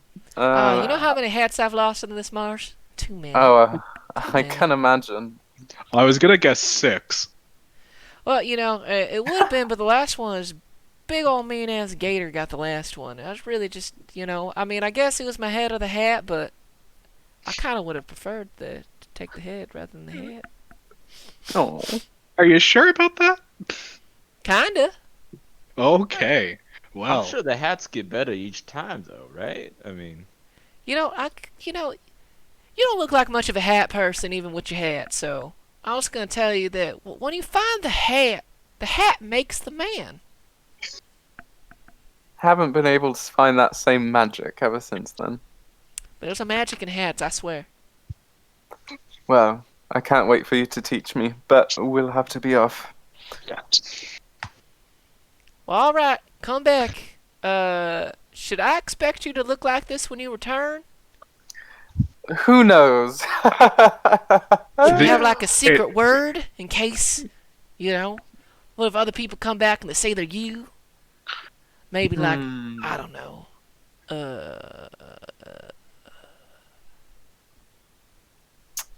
I don't. The first thing that came to mind was pumpernickel, because I don't think anybody's gonna be talking about bread. I don't know what that is, but all right. Sound like an elven word for like good buddy. No, it's just. No. I mean, it is a type of bread, but I don't know what the roots of it are. So maybe. Can't make bread out of pumpkins, but all right, sure, you got it. Alright, Thought nickels Is- were, is our were metal. Bogclaw still with us? And No, Bogclaw and No. Scalesneer stayed there to continue kind of gathering their dead, putting more of those fetishes in their mouths to stop them from being. Roll me. Alder, roll me Arcana. Siren, roll me Insight. Gelt, roll me Religion. Rain, Alright. roll me Medicine. Okay. Oh, fuck yes. I do know that last time Gelt rolled a religion and learned it was to prevent the undead stuff. That is true. that was a 10 on Arcana. 10. I did not do good on my medicine. I only got a 10 on that too. Gelt, what'd you roll in Religion? Oh, that's I put in the chat. 15. 15. And Siren, what'd you roll in Insight? 22? 22. Yeah, between Saren, between what you saw and Gout, from what you're piecing together, you have the strong suspicion, if not confirmation, that the will-o-wisps are the lizard folk that have been prematurely sent to a dirt grave. Yeah, that sucks for them. Being a will-o-wisp is like. That might be one of the worst forms of undeath, in my opinion. Because you're probably more sentient than not, since your soul is the only thing that's there. Yeah, you can die twice. Ugh. And be conscious for every moment of it. So after you're done being in blinding pain, you get resurrected back into more blinding pain. Yay! Woo! And you don't take that damage physically, you take it in your very soul. Boy, it sucks. So, with that macabre bit of information, you dismount from Taru's vessel. And immediately, Rain, Rain and Gelt, you probably feel it worst of all, but as you sink just into this mud, it's currently difficult terrain. I'm glad I'm as tall as I am. Siren, shoulder so you don't sink into the mud. Oh, please. She's, yeah, she climbs on. Yep. At this point, he just has to hold out a hand, and you just scurry up. Alder, your feet instinctively kind of like fan out and distribute your weight more equally. Kind of think like built-in snowshoes. I dig it. Pause. Alright, well, let's start making our slow, schlorpy way. Do we have any idea how far out we are from the hollow? I think we're in it. Okay.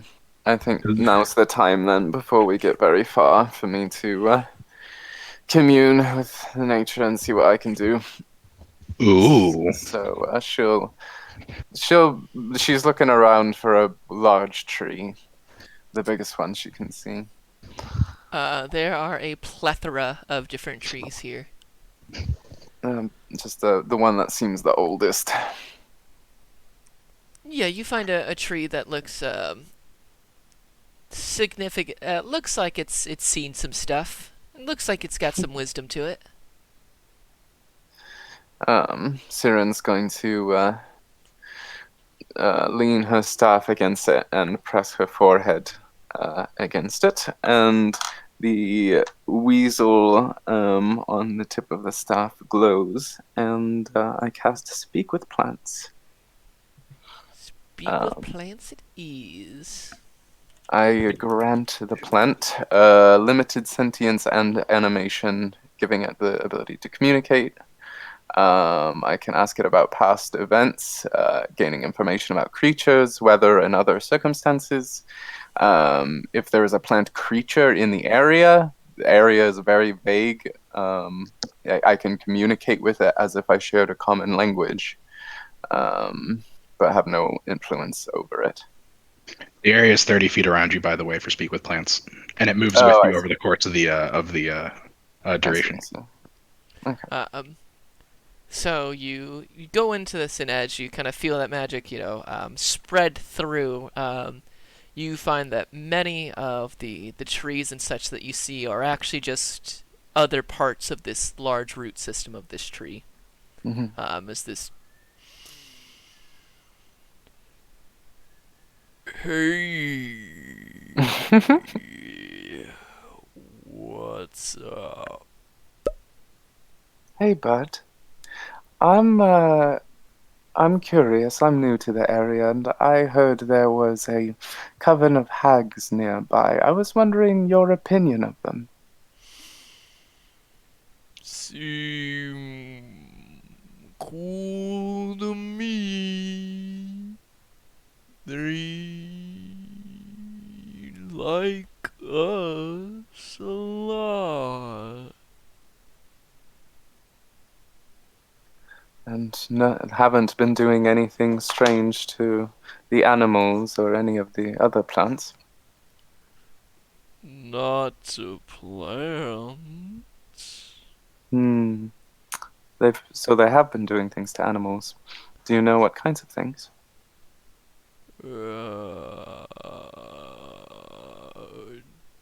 Not animals. I Hmm. guess people are animals. I see. Would you say they've been treating these people poorly? I don't know. I've just been here. Understood. Have you noticed a druid wandering around other than myself? Beside you? Yes. No. Okay. Definitely none that talk to me. That's a shame. You're so very friendly. Thanks. I suppose before I leave, is there anything of note that you think might be helpful for a newcomer to this area to keep myself safe? Did you know there's a dragon? I did. That's actually why I'm here. Here to make sure it doesn't disrupt the balance. Cool. I don't wanna get melted. I don't want you to be melted either, so when I see you again, if I see you again, the problem shall be taken care of, I assure you. Cool.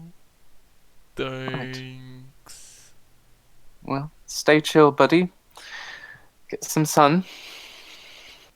Okay. And just Siren will nod to everyone that she's ready to continue, and she'll just keep the spell maintained for the next 10 minutes to see if there's any plant creatures to communicate with. Bye. Goodbye, pal. Oh, and also, if any of the difficult terrain is made from plants, you can clear it with this spell. As Made you are, as you're walking, it's almost the reverse of that situation. The roots from this, kind of large tree, make themselves present, kind of allowing for you guys, like a railroad track, are able to walk on the roots of this instead of deep into the mud, making it Nice. not difficult Very terrain. nice. Thank you, Siren. No problem. Thank you, I Chill should Decker. note, I'm reading here, it's difficult terrain caused by plant growth. Oh, I thought that meant the spell. No, it's just, no. No, Never no. mind. Plant growth in general. Yeah. It would be italicized if it was the actual plant Right. growth spell. Yeah, that makes sense. Yeah. So instead of it, the plants making this difficult, it's mostly a lot of the mud and everything. So what the tree's doing for that nice conversation is lifting its roots up out of the mud, creating a solid space for you guys to walk upon.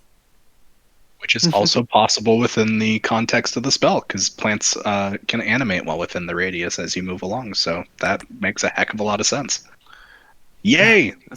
Internally, Siren is like thanking all the different plants that are contributing. As we're going along and Ring gets you back up on his shoulder, he turns to you and he says, I am always impressed at how you just deal with nature in the way you do. It seems effortless, darling. Well, you've seen what it's taken for me to get this far. You've been alongside me the whole time, so it's thanks to you all as well. I guess you are part of the woods now. I like to think so. So All as right. you guys continue, kind of walking, sticking more to the roots of this plant for a little bit of the ways before the mud starts to lessen, the roots stop becoming more apparent. You're walking down, the path becomes more and more narrow, only barely distinguishable from the surrounding flora as it gets kind of thicker, less trees kind of spaced out, less of like a single organism, and much more. There's actually like thorny, like briars are grabbing at your clothing, and Siren, as your spell kind of roots out, you almost it's almost like they're trying to give you like a soft hand of like, you sure you really want to do this? Mm. As you round a corner, you happen across a human male who you both kind of turn the corner, and there's a look of surprise as you all see this figure in black robes with a necklace that has a dragon's claw underneath and a flaming eye above it. The telltale sign of the Cult of the Dragon. And as this figure kind of fumbles around and begins to pull a dagger out, there's a as their eyes go wide and they drop to their knees and fall forward, and you see a dagger sticking out from their back. And behind this figure, there is an odd-looking goblin. Looking at this goblin, it's wearing filthy rags, no shoes. Its right eye has been sewn shut with crude twine, and hanging from its neck is a rather nice-looking pendant that appears to be a stylized eye.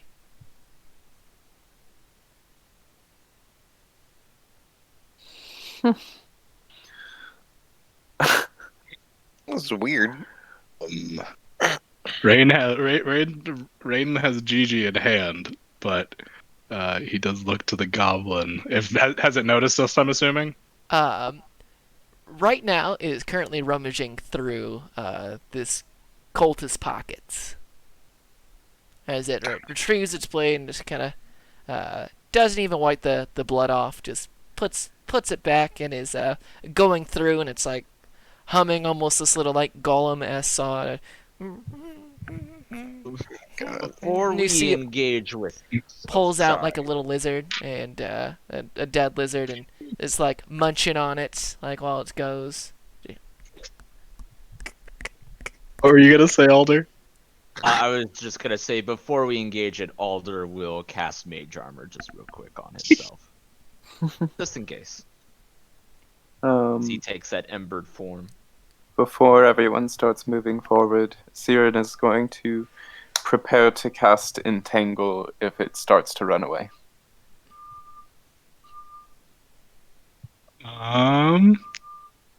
Rain, not in like an actively like ready to attack kind of way, but just kind of like crossed in front of him, holds Gigi, and says,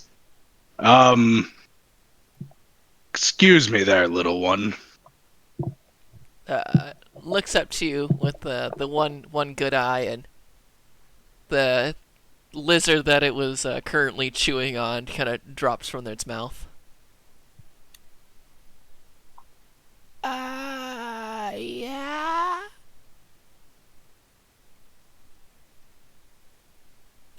You fight the cult of the dragon much out here? The what? So you The don't one know that you- who that is. The one that you just took out. That's the group that he's with. We're not big fans of him, so I think we might be a little bit on the same side here. Rain is still incredibly apprehensive because of past experience with goblins. Kind of takes the lizard and holds on. My food. Kind of takes a step back and kind of puts it back on the mouth and nervously, almost habitually, begins chewing on the same part. Are there more folk dressed like him that are around? Not anymore. See the last? Uh,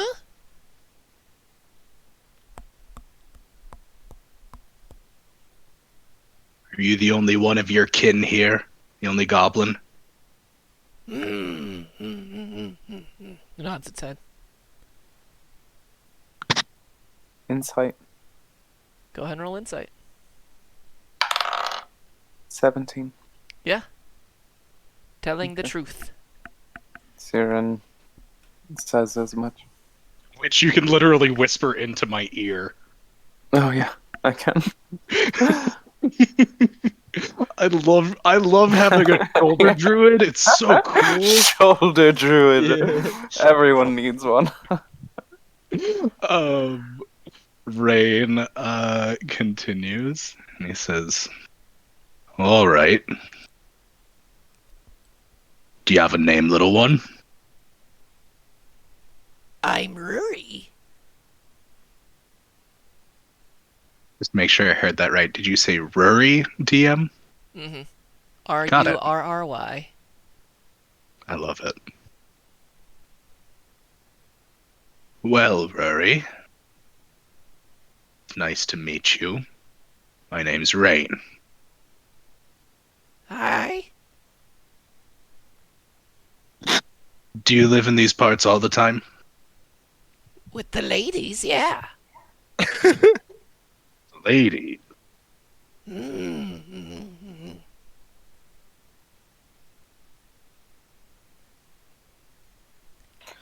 Rain is going to use another new ability that he has. As it's basically he's basically activating it instinctively, because he still doesn't really have a grasp of his new chaos powers. But he's going to use an action and activate his magical awareness. Basically, I open my awareness to presence of concentrated magic. Till the end of my next turn, I know the location of any spell or magic item within 60 feet, and when I sense a spell or magic item, I learn which school of magic it belongs to. Um, as you are sensing out this unconscious effect, the pendant that Rory is wearing does radiate divination magic. Mm. And as you do, and this kind of sense touches that, the eye on it opens and Ooh. kind of darts and looks at the four of you. I think the ladies can see us.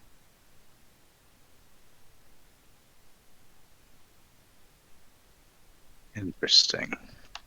As Rain is just a little, Rain definitely recognizes all the things that he learned, and still is not totally aware of why he knows them. But he's just gonna take that and roll with it. And he looks to and he nods as you say that, Siren.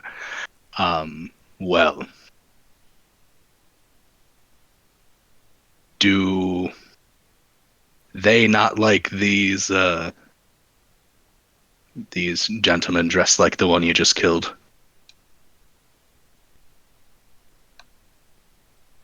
You could ask the ladies themselves. They're very, very near. But they talk to many travelers, make deals. We've dealt with some of their kin before. How, and he is doing this full well knowing that they're probably listening. He says, how many travelers walk away from the deals they make with these ladies? Most.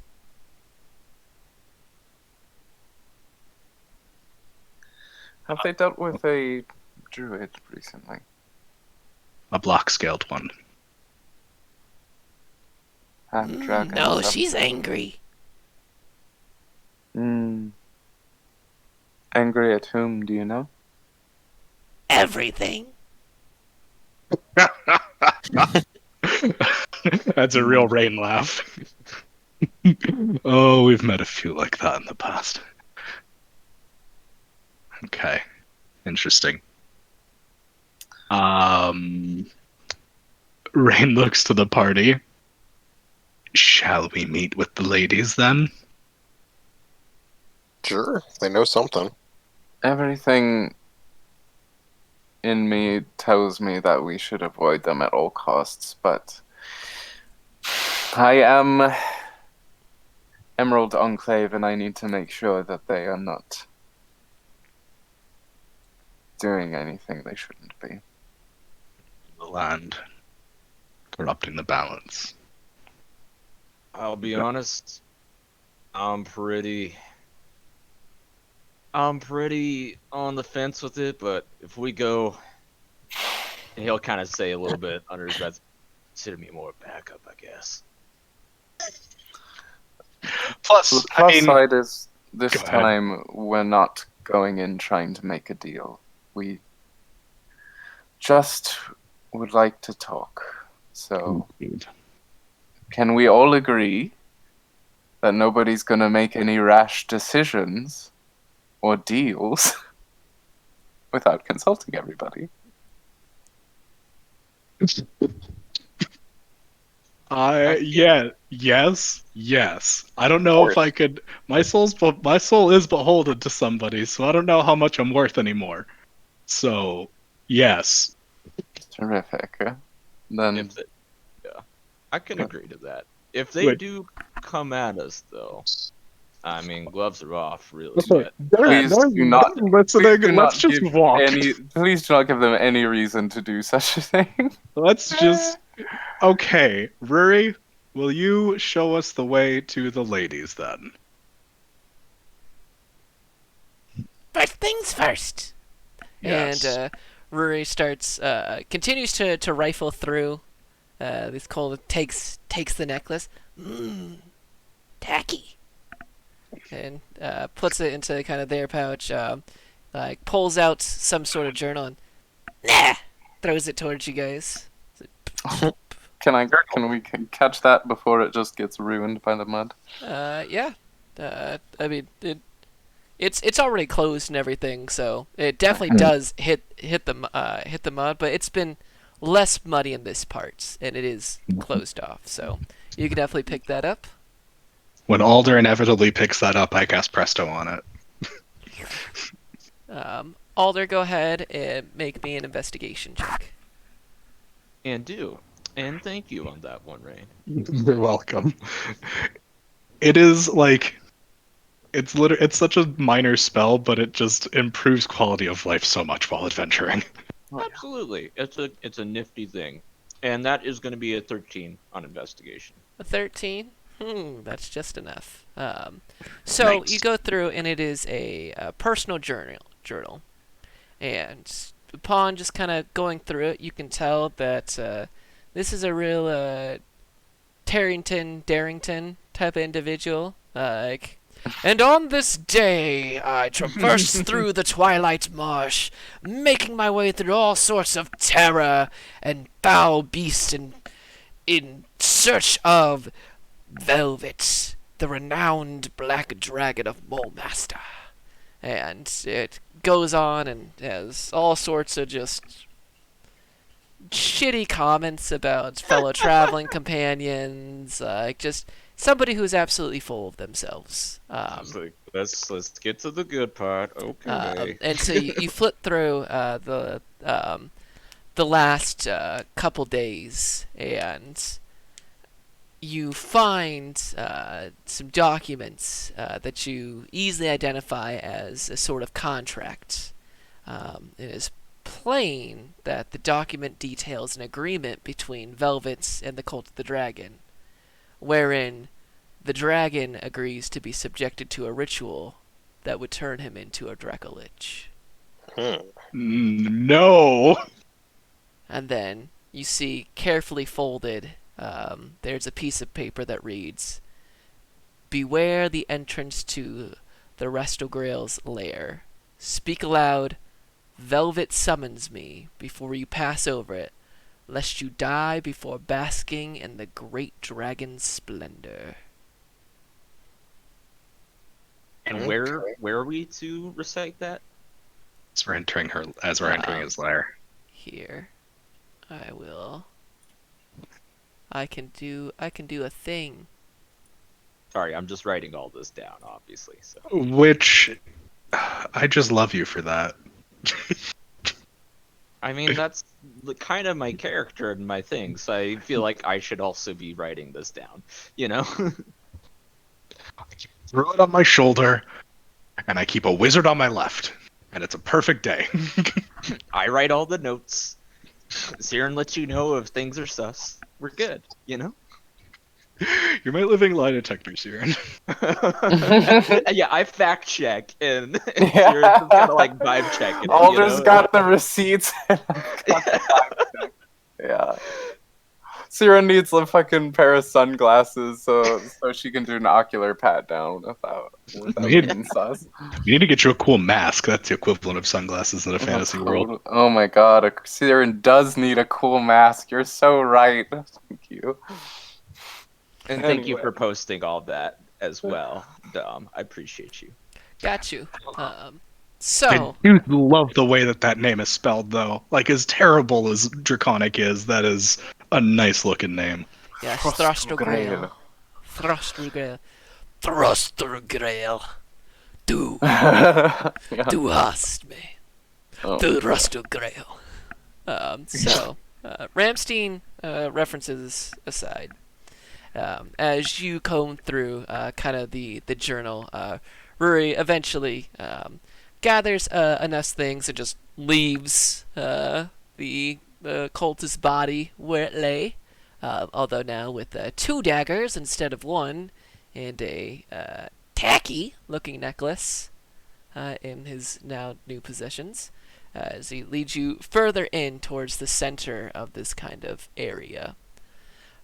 As you all continue down kind of this bramble-ridden trail, it opens up into a large clearing in which stands a short but incredibly stout tree with thick gnarled boughs. I believe that's how you pronounce that. Bough?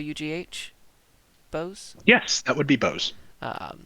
There's kind of a rickety staircase that winds around the tree trunk to a wooden landing.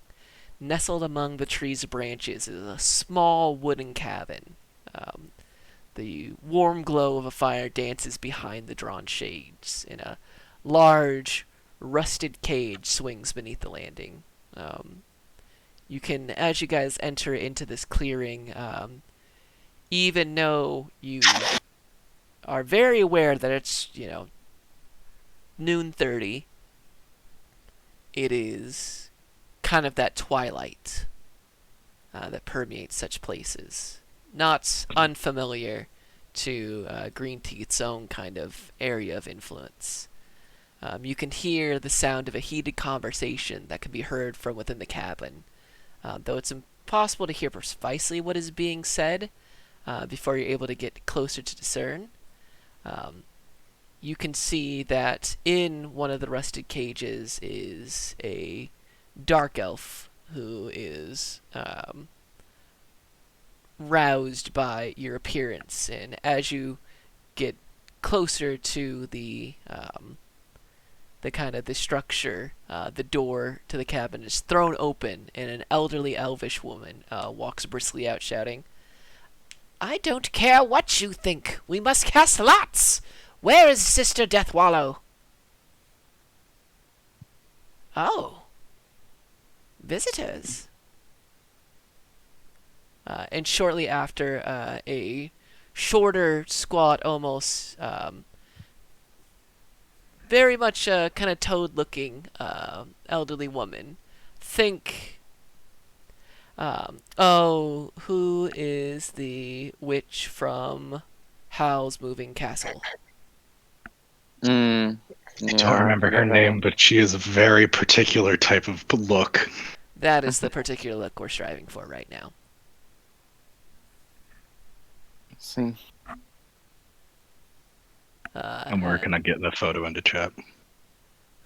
As Brewery kind of scampers and heads up and hands over the necklace and the extra dagger over to the elderly elvish woman looking woman, as she looks at all of you and smiles a wide, friendly smile.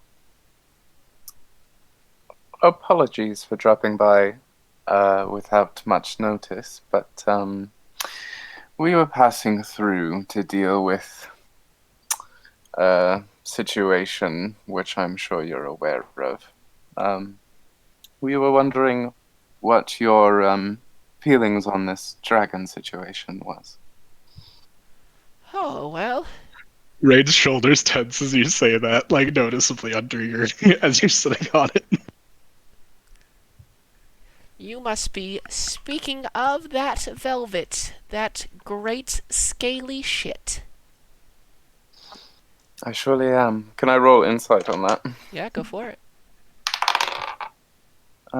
16. Oh yeah, that's a true statement right there. Okay. Well, if you're Yeah. all here to talk about velvet, then you might as well come in, have something to eat. We have many travelers, but none usually looking for a dragon. We wouldn't want to put you out. The toadish woman looks.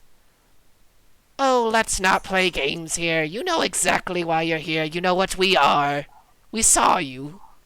So you can either come in and talk, or you cannot talk at all. Fair enough. Oh, I suppose I And may need to. as soon as she says that, there's no need to be so rude to guests all the time. Well, you can see that they start to go into almost a negative feedback loop of squabbling between the two of them.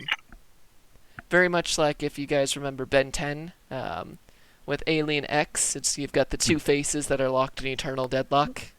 Oh, gee, yeah. I love it. Boy, a Ben 10 reference is not what I expected, but I'm here for it. I'm always like 20 seconds away from a Ben 10 reference. At any given moment. I'm gonna but- need. I'm gonna need to slim down to accommodate the request, aren't I, I'm gonna Dom? drop off your shoulders. Yeah, that to go inside. And one at the squat one. You're too fucking big. Yeah, it's just not going to work. The rest of you, mate, you can come and sit on the porch. In fact, well, you can't even sit, but you can look through. And as you get she goes and inside, and you see the shutters kind of open and the windows open. Second one opens, another one opens. And Rain, with your height, you could easily see all the way in there. Like even from the outside, you can see what looks like to be 3 beds, and it's you can see that there's a warm fireplace. As soon as the windows open, I mean, you guys can all smell. It's eerily similar, but that kind of same good cooking. It's almost a little too sweet from all things, and you can see in there all types of equipment in various conditions. You see a polished rune-engraved lizard folk skull rests on one of the chairs in there. There's, I mean, just all sorts of bits and pieces of trinkets and baubles. It's a real, real nest of all sorts of just weird shit in there. Well then, Rain will not shrink down if I can see in from outside. Oh yeah, it's with your height and everything. While this is raised up, it's one of those. The tree is large and stout, but really like opens up, kind of like I'm gonna say lotus, but with large. It's like a tree house that's only built 5 feet above the ground. So easy enough. If you were your original height, yeah, you wouldn't be able to see worth anything. But with Rain as you are now, easy enough to see in. Perfect. Well then, yeah, I will technically be outside, but a part of the conversation, I suppose. Doors and windows open. The elderly ladies invite you in as they both take a kind of seat at their table. Yep, I will have a seat. And just you see the same exact things as described. But Siren, one of the things with your passive perception is You can see 2 sets of clothes, and roll me insight. Oh dear. 10? Yeah, it's not hard for you to remember. These are the same exact clothes that Captain Warhollow, Ratheen Hall, and many of the other Stojanau prisoners wore. Or Grimshackle. Gotcha. Yeah. I'll keep that to myself. So you all sit, and the elvish looking woman starts doling out once again in an eerily similar fashion. Stew, and there's hot tea served as well, and it's the marsh, while humid, is also cold because of the time of the year, and this is just like walking from the outside into any place with heat and warmth. Whilst you are understandably on edge, the hospitality of this place is noticeable. It's no leaky bucket, but has all the bits and pieces. Siren thanks them for the food and eats it.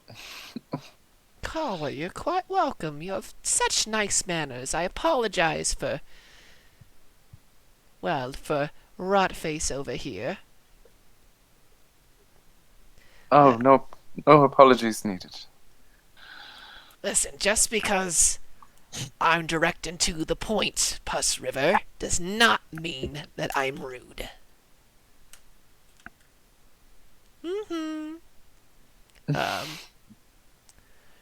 As you sit down, Alder, Gelt, do you also partake? I'll sit down. If you cheese... If you cheese out on it this time. Siren gives you the death glarest of death glares. Alder will absolutely partake because, again, Alder doesn't necessarily have taste. He has the smell, but Alder will partake. Oh yeah, it's more temperature than anything else. The smell's fantastic. The tea is you only know from past experience, but the viscosity of it, definitely honey in there. Nice. Siren, you have the same kind of effect. The taste of the stew is much it's earthier than you were anticipating. But still very good, and the tea is so sweet it almost hurts your teeth.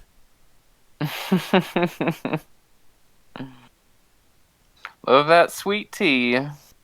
That's sweet tea. Sweet tea. Sweet tea. Yeah, as Siren's drinking it, she can hear her mother shriek thousands of miles away.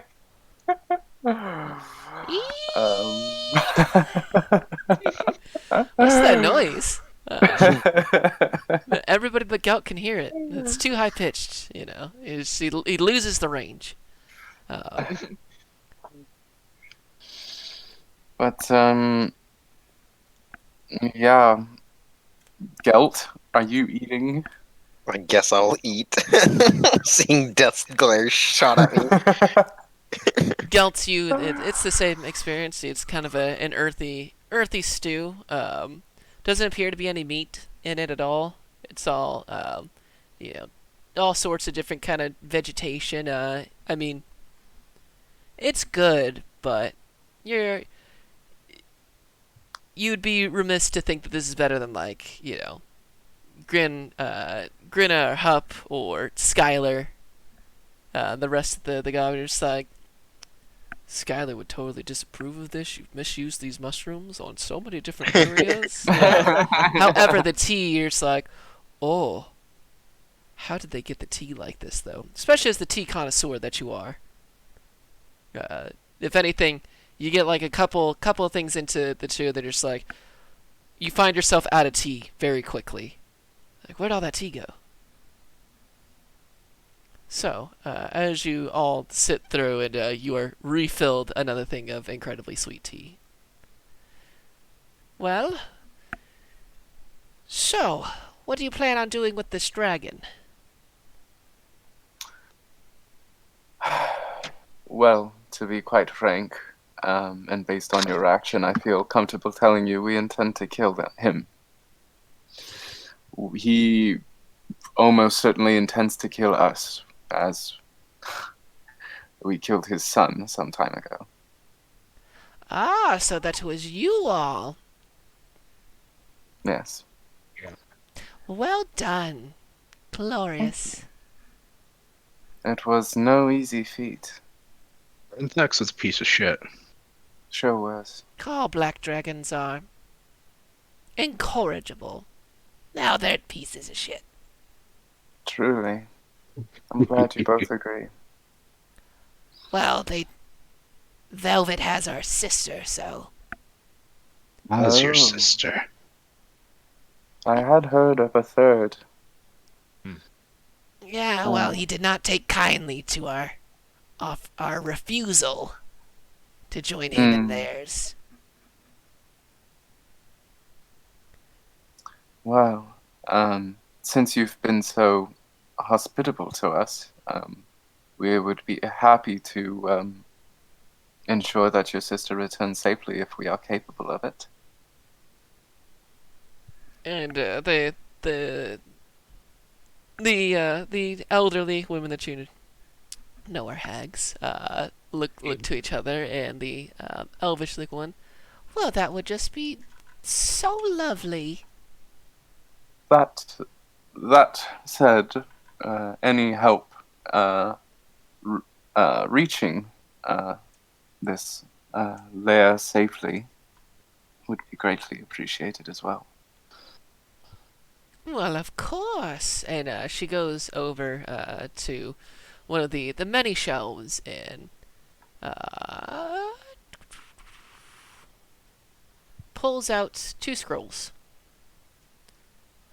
One is a scroll of protection from energy. The other is a scroll of water walking.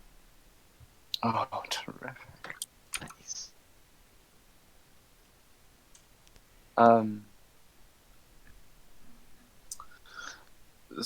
Am I understanding correctly that you would be happy to provide those scrolls in exchange for our service? Oh, if you're going to return Sister Deathwallow to us, then and kill Velvets, well then of course.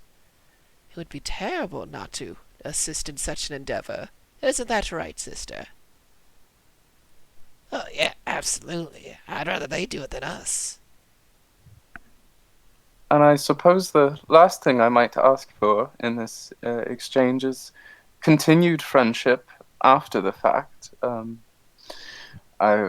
I spent much time in the Quivering Woods, and knowing that this area is under good hands would always be comforting.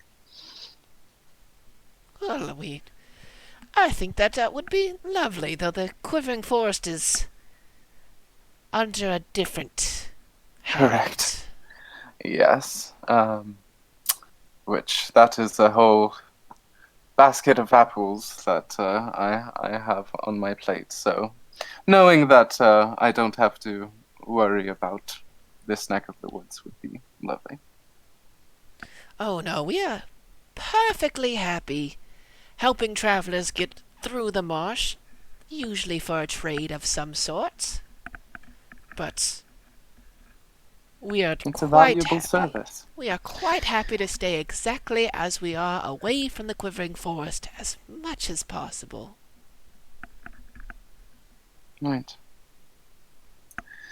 Well, I think we are all amicable to this arrangement, yes?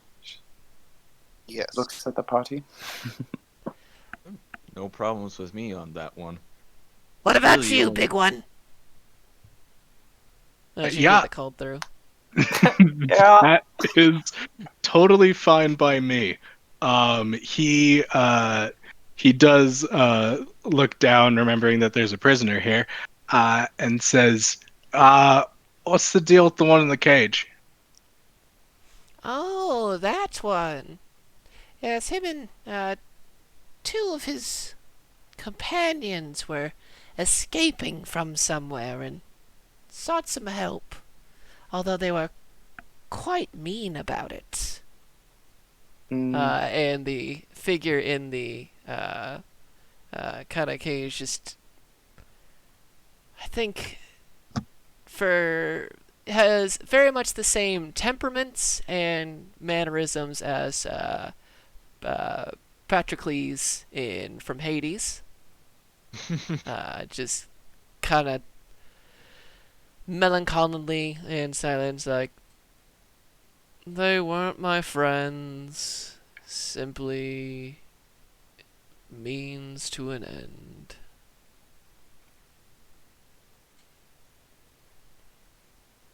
But yes, they were very sweet,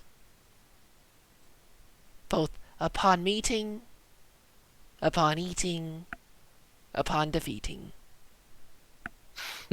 Why, do you want something of him?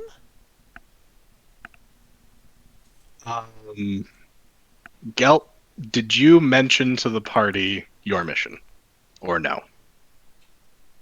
No, I did not. Then Rain is only going to say, it suppose just curiosity. Though you escaped from someplace, we may have been the ones that Let him out. allowed you to get out. Yep. Oh, well, that Yes, seems very nice of you. It So this is Houston, the drow in front of us? Oh, Oh, sorry. I did step away for a quick second there. Roll me an insight check. Oh my god. Am I good at that? you know it. Not really. But still, that's a 16 with A a 16? +2. Oh yeah, that is matches the description perfectly. Fuck. I'll need to pull someone aside here. Well, you can come over to the window and talk to Rain. Yeah, I'm going to go talk to Rain real quick. So take a cup of tea over with me. In the middle of our conversation with the hags. terrible table manners, paladins, apparently. No longer paladin. What? Oh, that boy has no paladin magic in him at all. Yes, I'm still getting used to that. All right. What's going on? What's going on, Gilt? Rain says in as quiet of a voice as his big mouth can make. And Gelt also being quiet. All right. This person matches the description of an escaped drow assassin that I've been asked to capture by the Order of the Gauntlet. Say no more. As he just motions for you to go back to your seat. As he looks back to the ladies and says, I would like to actually make one small stipulation on the deal. Oh dear. Very easy. Very, very easy.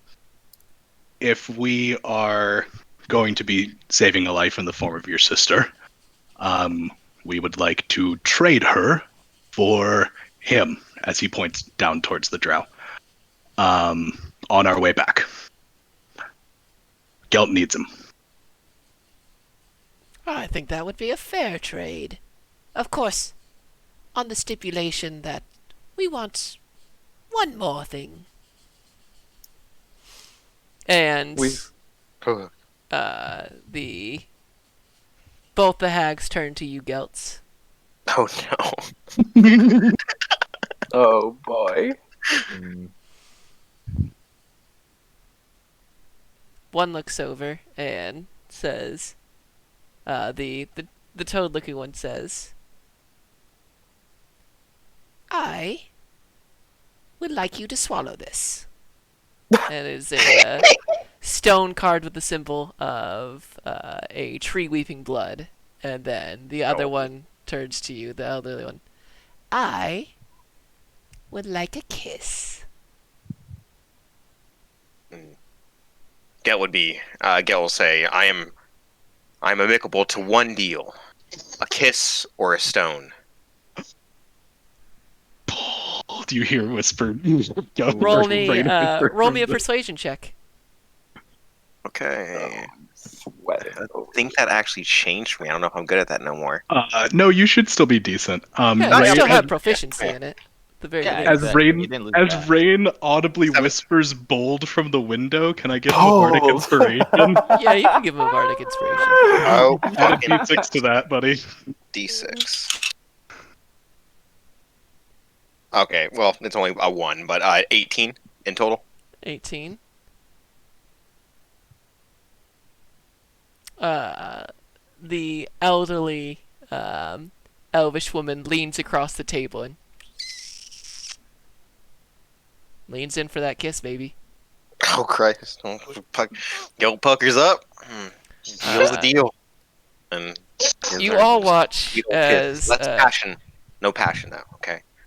as soon as your lips touch, you get full tongue. There's suddenly hands in the back of your head, and you all see for a moment the elderly woman's facade drops, and you see the full hag appearance. In fact, everybody make me a wisdom Yep. saving throw. Yes, I knew it. No. Oh, Save. 15. 15, 11. 11. I can't really think right now. I got a tongue in my mouth. Yeah, you Regular roll me a 20. wisdom saving throw with disadvantage, Gelt. Oh, it's a 9 already, but Oh yeah. that would have been way better because that would have been a fucking 18, but it's a 9. And then Siren, Regular 20. a regular 20. Siren, you're able to hold it down. Gelt, you're having a full blown like no, but you're also you are stuck in this right now. Alder and Rain, you both just immediately put your eyes down. You're like, I can't watch this. The image is seared into your guys' head so this is Sister Puss River, as you can see almost, the skin becomes even more wrinkled but slick, as you can see yellow pustules pop up along the flesh. Some burst and kind of drip through. The hair becomes brittle and grayed, and the skin color is that just awful sickly green. It's like Another looking green at hack? Damn. it's like looking at the just embodiments of a just giant pus pustule. And Well, hear the shutters slam on the window that Rain was on. Geltz, the taste is by Exquisite. far the most horrendous. It's like mushroom and rot and bile all put together. And as it breaks from there, go ahead and roll me a Constitution saving throw.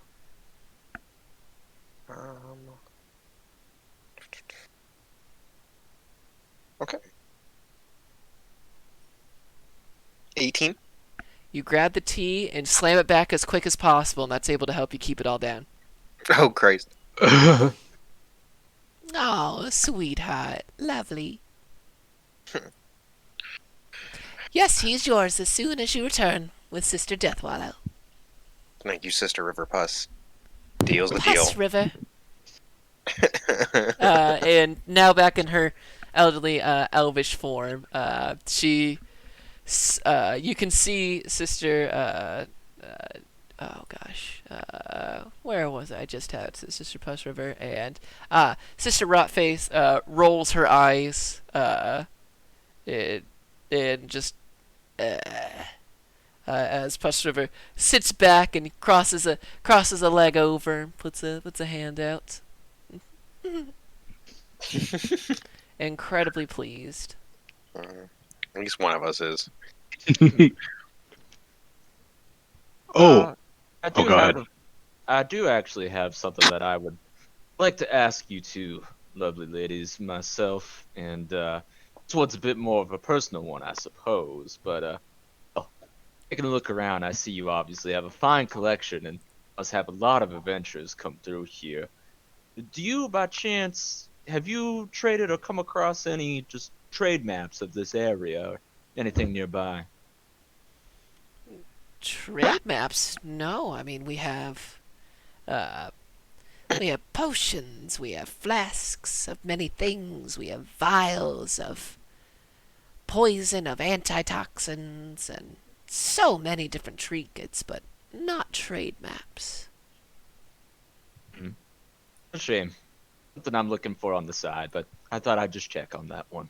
Appreciate it. You're welcome. Oh, also, Rary mentioned that they are also a piece of shit. But anything you can tell us about the half dragon? Yeah, she's an angry one, that one. She's. Aligned with Velvet? Oh, his daughter, actually. Mm, Well, fuck. Yeah, she's real angry, but she keeps to her side of things. Patrols the outside of Velvet's lair, uses those damned animals to patrol and keep it there. Have a Wouldn't she be particular so type of upset to animal? learn that her father's trying to engage in that sort of necromancy, wouldn't you say? Oh, I And would definitely Sister say so. Rotface cackles at the thoughts. Yeah, druids do hate that sort of necromancy. oh. Rain, like, Rain has opened up the shutters again at this point, because he did obviously start having the conversation, and looks to the party and says, I've got gears turning. We'll talk when we're on our way. Yes. I suppose you mentioned you have potions and trinkets and such from various travelers. Um, I have uh, quite the trinket myself I've collected, and she pulls out two doses of scored juice she still has. You. I'm Good. sure you two can sniff the magic coming off of these. They reach over and each one takes one, and uh, the reaction you are looking for is indeed had. It's like damn near magical smelling salts. The appearance of all four of us are thanks to such as the works of this type. Yeah. Um, and I would be happy to trade them for something of equal value. I think we can make that kind of deal. And so they collect your two doses of scored juice and put in front of you one potion of healing, one flask of alchemist fire, one flask of oil, one vial of antitoxin, and one vial of poison. Nice. All those for trade? For the single trade? For both, yes. Okay. Would you mind giving me those one more time, just so I can write it Here. out? Let's just, I will just copy paste. Thank you. This will be Control C to Control V. Beautiful. Well, we'll dole those out once we're out of here. Like that's a pretty good trade considering none of us probably want to touch scored juice ever again. All right. I'm well done with that nonsense. So that is terrific, ladies. Thank you so much for um the trading. No, no, thank you. I think this was A very good trade for all parties included. Yeah, that's Couldn't pretty agree good. more. But we must get out of your hair. So, thank you. Well, fair travels. Don't get melted. All of that good things. And you stay safe out here.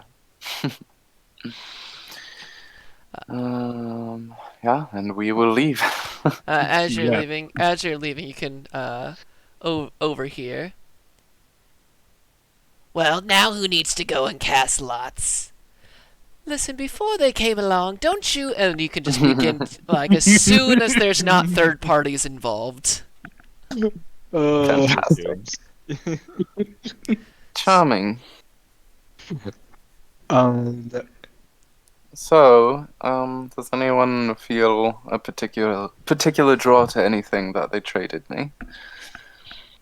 well, I did just learn how to handle poison, so Would you like the poison and antitoxin? that would be great to add to my kit right now. Thank you. Terrific. No problem. I'm happy to help. Older, would you like this flask of oil? I suppose I could make some use of it. Never know when something like that'll come in handy with me. And older, how would you like these Gelt? flasks of... Oh, sorry, Gelt. Damn it. I got flasks of Alchemist's Fire. Yeah, I can take them. If Alder throws down that oil first, they'll come in very handy. And it's one of each, correct, Dom? Yes, Yeah, one that of was one each. of each. Yeah. Oh, okay. Just wanted to make sure we were all on the same page. Cool. And I'm Correct. keeping the potion of healing. That's mine. Please do. Rain, love go when ahead I and know roll that you're me different. a poisoner kit on the antitoxin. It's antitoxin. But the Yeah. poison itself, go ahead and roll on that, and add your proficiency. That is going to be a 15. A 15. This is drow poison, baby. Ooh! So we'll. That actually makes the most sense. Would you imagine they're a collector of many fine things or bad things? So I'll add that there. Nice. So You this seem excited, Rain. Oh, there it is. Drow poison. Creature subjected to the poison makes the save, or they're poisoned for an hour. If they fail by 5 or more, they're unconscious for that full hour. Ooh. drow poison is exceptionally nasty. Hmm. So even if I don't use that this adventure, it is such a good like espionage kind of poison. Absolutely. If you're knocking out guards. Much better than the scored juice, I would say. Yes. Though we never tried to use scored juice offensively. No, that's what I was saving it for, but I'm happy with this. Me too. Also, Alder, oil, you can splash it on the ground, or you can splash it on a person, and it does extra fire damage to stuff if you ignite it. Yep. Now that sounds handy. Where I come in handy with that alchemist fire. So to put it all together, in your deal for your deal with the hags, by returning Sister Deathwallow, you get and your trade of the scored juice, you guys received a scroll of protection from energy, a scroll of water walking, a potion of healing, a flask of alchemist fire, a flask of oil, a vial of antitoxin, and a vial of drow poison. That's a pretty good deal. That is. That is, that's not bad. And all it costs you is freeing that third hag and a kiss. And two doses of scored juice. It's the sloppiest kiss. Very few times people can say they walked away from hags feeling good about the trades they've made, but I'm happy with that. How about you, Gelt? I'm sorry, I wasn't paying attention. Gelt is just staring off into the middle distance from what he's experienced. Hey, Hagtooth was still better looking, or Green Tooth was still better looking. Okay. Not as we're before this will be a conversation after we're out of earshot, but before we were out of earshot, is Rory still around? Rory is was on the porch the whole time. Well, before we go, Rain does he does turn to Rory and he says, "Thank you very much for getting us to the ladies. It was nice meeting you. You may be the most amenable goblin I've ever met." Thanks. You're big too. Let's put it this way: you're about the biggest goblin I've ever met. Oh, And it smiles through, and you can see for the first time, all gold capped teeth, but none of them the same. oh my god, disgusting. Everyone a different Wow. size, shape. That he's a little piece of shit for real, but he's an endearing piece of shit. Some are sharp, some are. He's got a molar in the front. It gets sizers in different places. I mean, none of them match correctly, but they are all gold. Oh my gosh. At least Okay. they're all gold. So do This- question, Dom. Oh, Do we need? So are we just going to need to continue on foot from this point, or are we going to be able to backtrack to Taru and he'll be able to boat us the way forward to the temple? You're gonna need to continue on foot. Just wanted to make sure. Thank you. However, everybody go ahead and add 100 XP to Woo! yourselves All right. for successfully treating with the hags of the Bloodroot Coven. Nice. Yeah. At this point, if it ain't a dragon, I am not above dealing with it. Excuse me, ain't a dragon or a devil demon. Thank you for Two that. things we hate so far. Yeah. Um, And I've made progress with goblins. this daughter of Velvet, if she does detest the undead as she should, perhaps Dom, do I think the lantern could serve as some manner of proof of necromantic magic, or would it be not much to someone who doesn't know what it is? If you can, because it is like an iron lantern.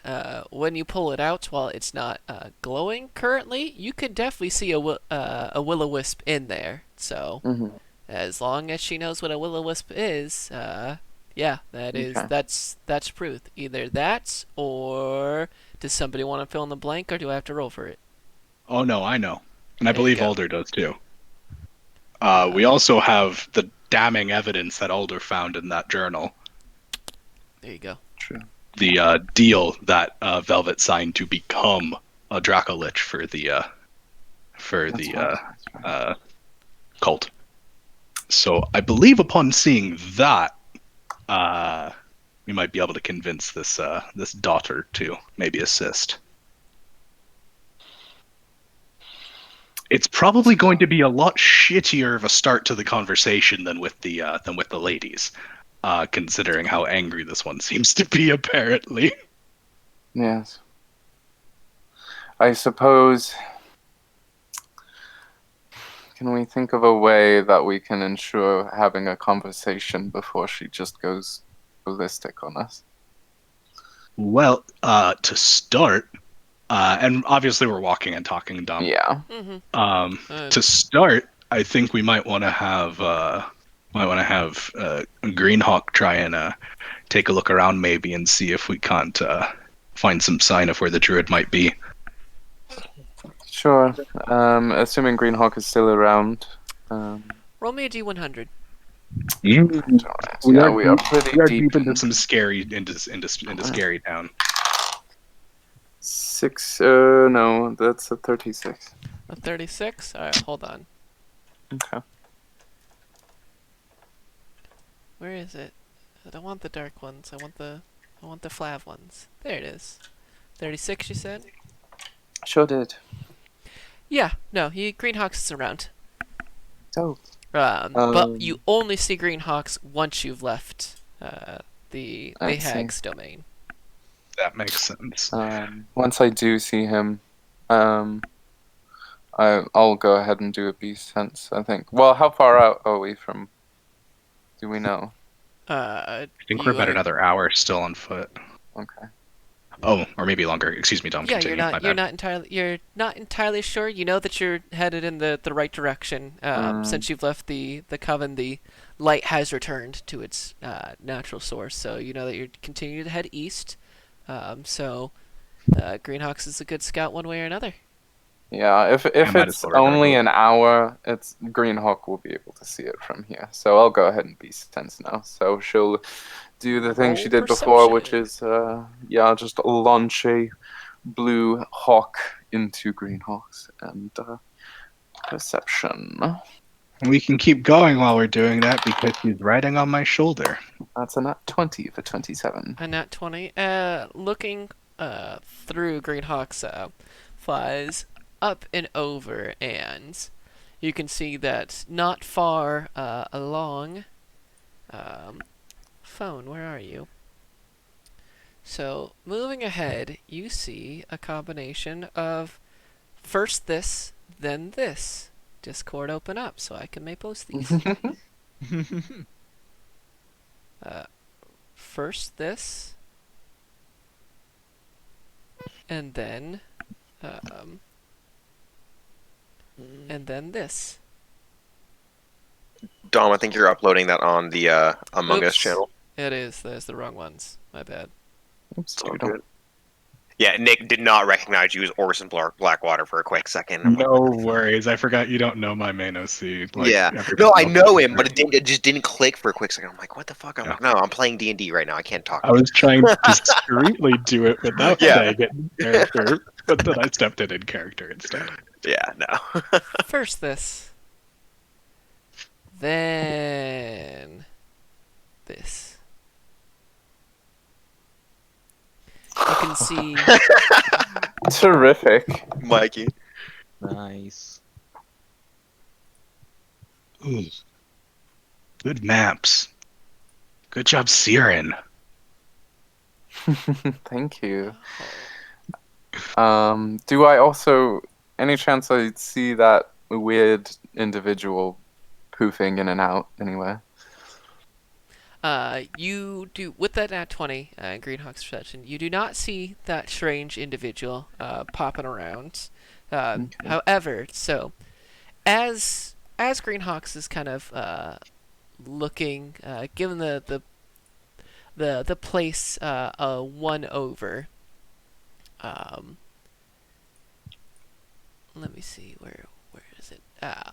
So you can see he can see the ruins of the Black Bull. That the complex is in horrific shape. Many of the what would have been a rather impressive looking temple have long ago collapsed on themselves.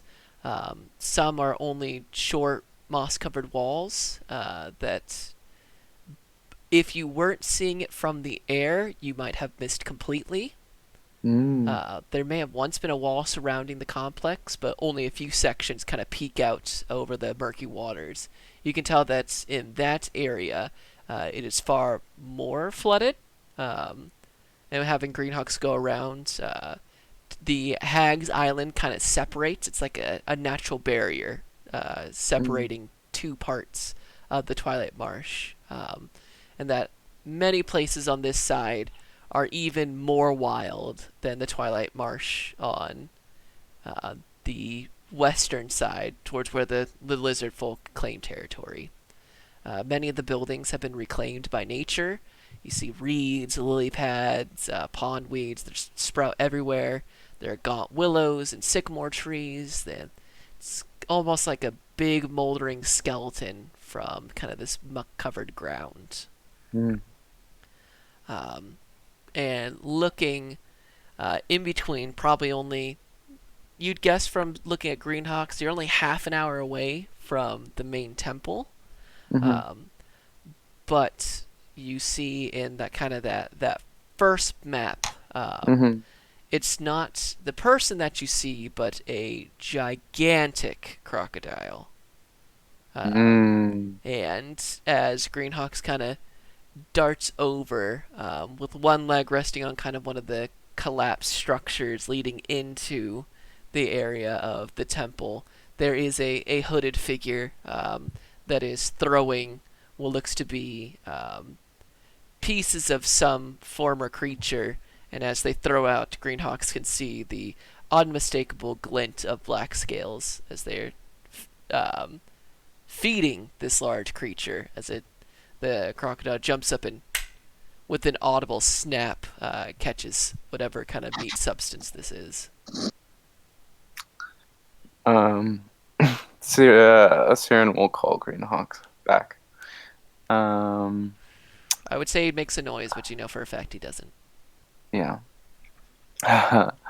And she'll inform everyone of everything she's seen and say that perhaps the safest way we can get her attention is for me to use animal friendship on Greenhawk and spell out the word meet in to commune essentially in Druidic by just flying through the air in that pattern. Perhaps that would be the best way. Did you see anything? I mean, so excuse me. Did you see anything else besides the druid and its big ol' snapper that you said?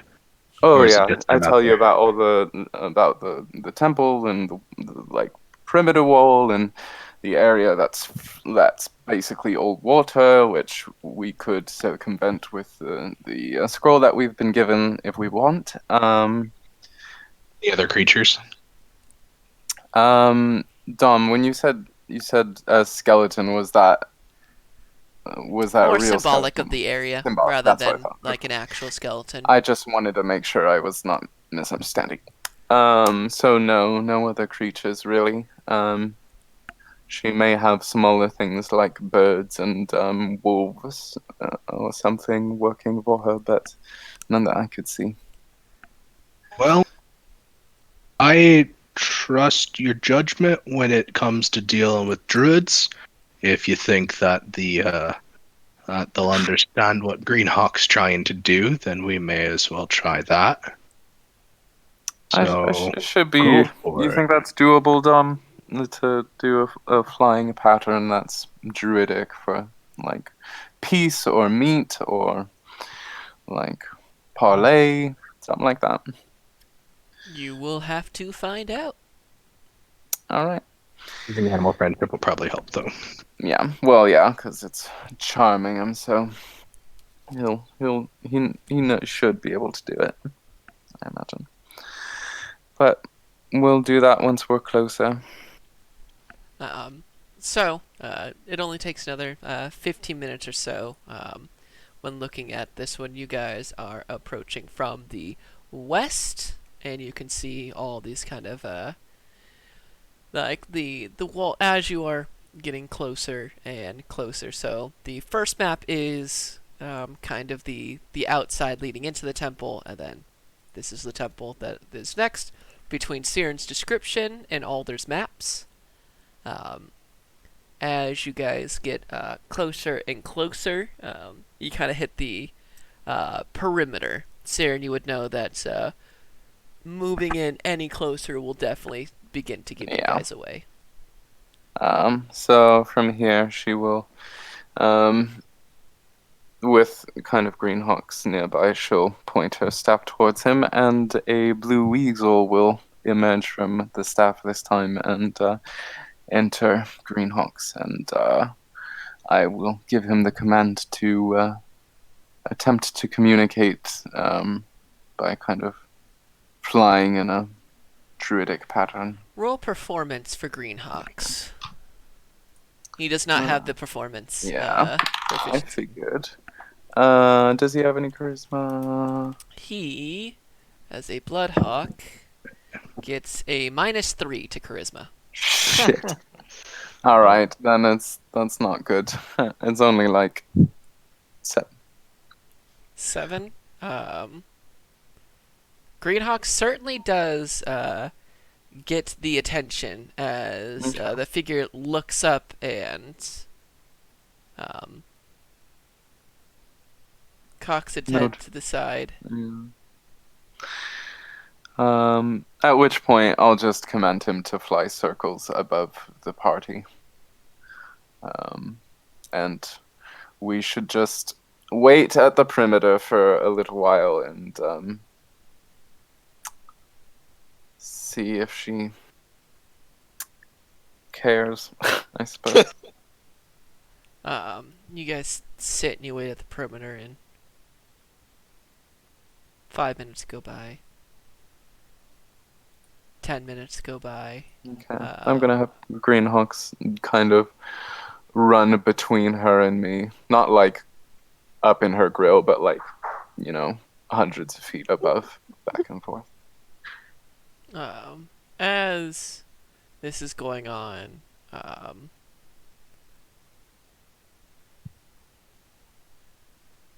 Sian, with your passive perception, hold on. Ooh, no. As this is going on, party, you don't notice until it's already far too late. But all behind you is just almost like a small sea of venomous snakes.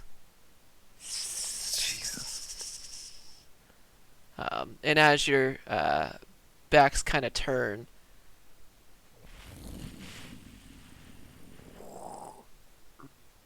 just kind of that large, awful kind of hiss croak as in front of you, with snakes behind you, and the absolutely prehistoric looking sized crocodile comes up behind, standing on one of the walls. The druid that you guys have been looking for finally makes their appearance and looks to you all and says in a stern voice, "Leave this place, or your body will rot in the mud and become food for my pets."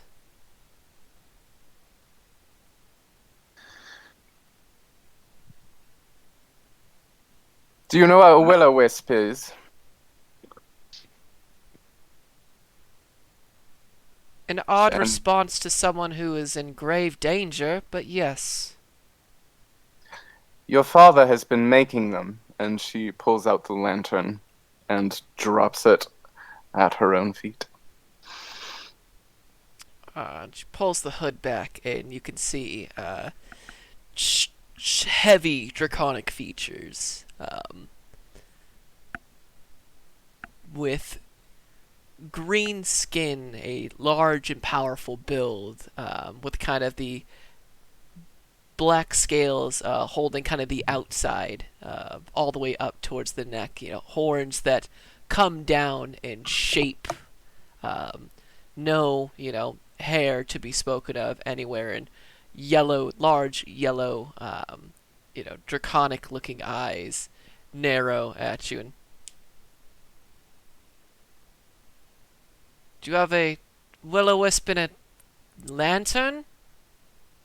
Yes, and we have more than that. And she looks at Older. Yeah, what my friend here says is true. On our way over here, we came across the body of one member from Cult of the Dragon. On their person, found this as he holds up the journal. In it, in the last few days, we found entries detailing an agreement between your father and the cult. An agreement in which he would become a Dracolich.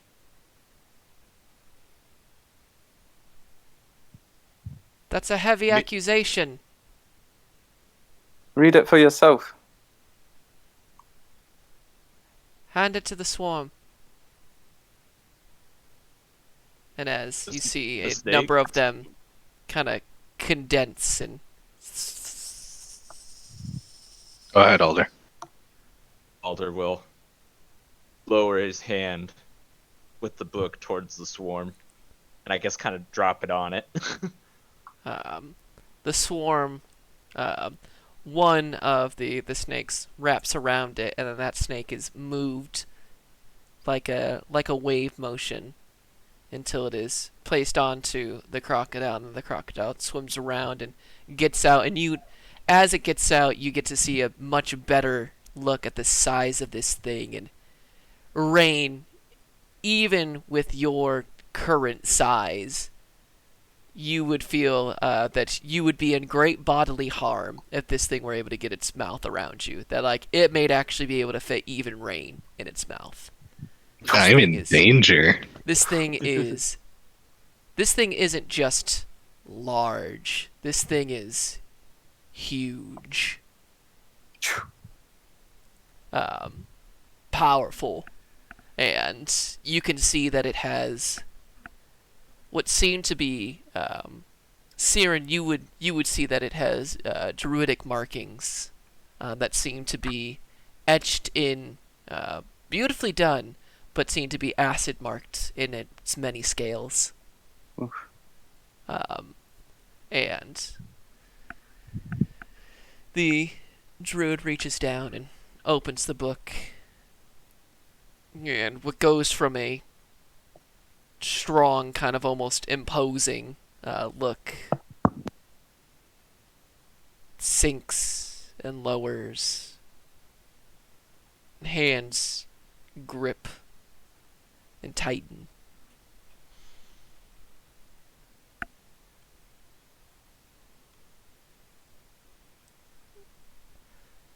I have never turned against my father, but I cannot ignore this. It's damning.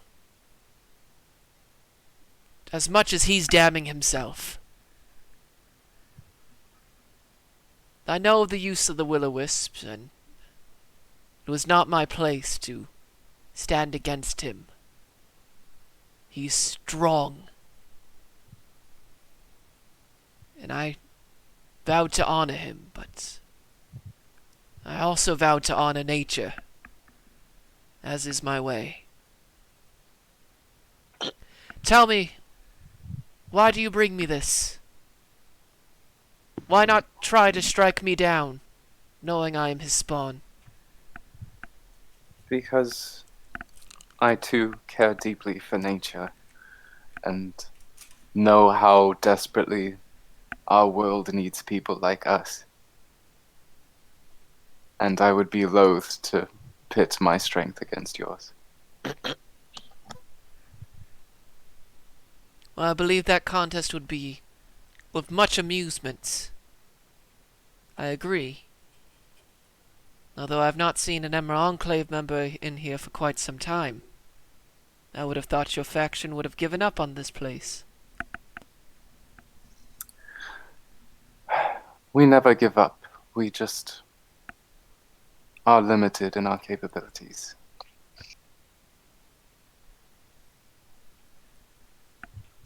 Understandably. Well, and the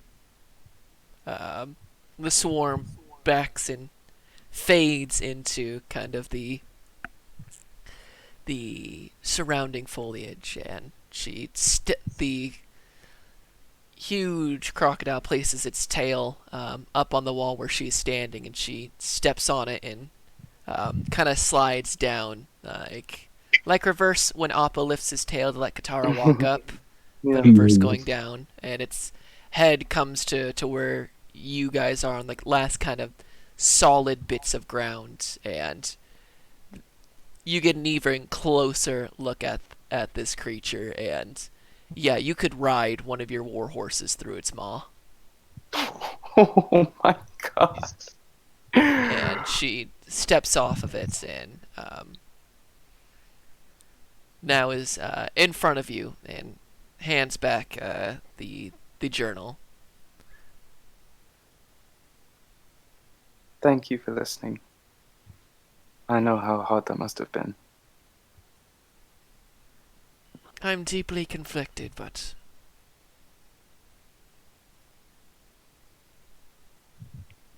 nature is more important than nurture. I'm not Nostalax. Who are you all? Siren Lai. My name is Rainley and Iron Fist. I am All- Geltmore. All the Jiskin. What do you- Collectively known as the Lost and Found. There we go. It's an odd name. We've been through a lot. We're on a bunch. Noted. What do you plan to do about my father?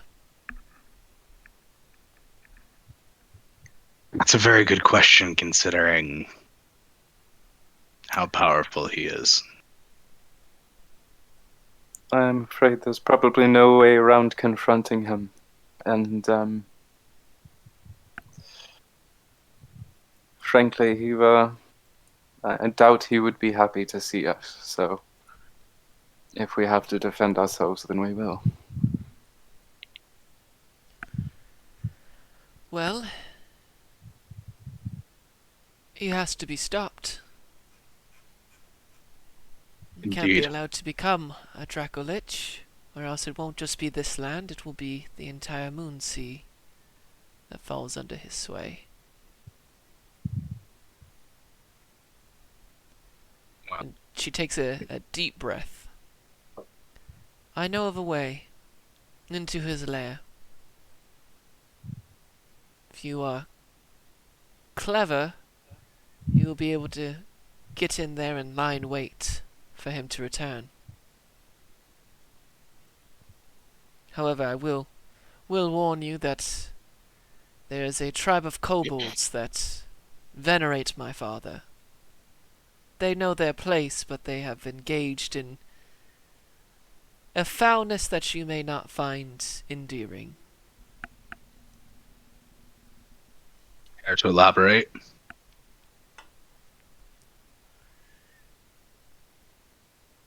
My father is very powerful, very intelligent, and very crafty when it comes to poisons and acids, especially while in the use of torture. These kobolds are good students. There is a host of unlucky individuals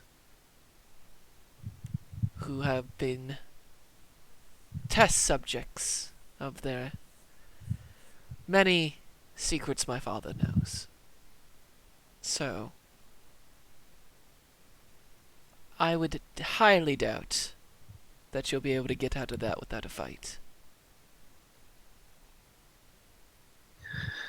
We're no strangers to fights, but thank you for Stranger to the kobolds either. warning. Oh, and... well, you'll be able to avoid them on your way in. I doubt you'll be able to avoid them on your way out. I see. That makes sense. Oh, no, not the kobolds. That would be the trolls. Oh, Ah, there it is. that's... Well, thank goodness we have you all there. Aye. Trolls will be somewhat less of a handful. You know how many there are? 2.5.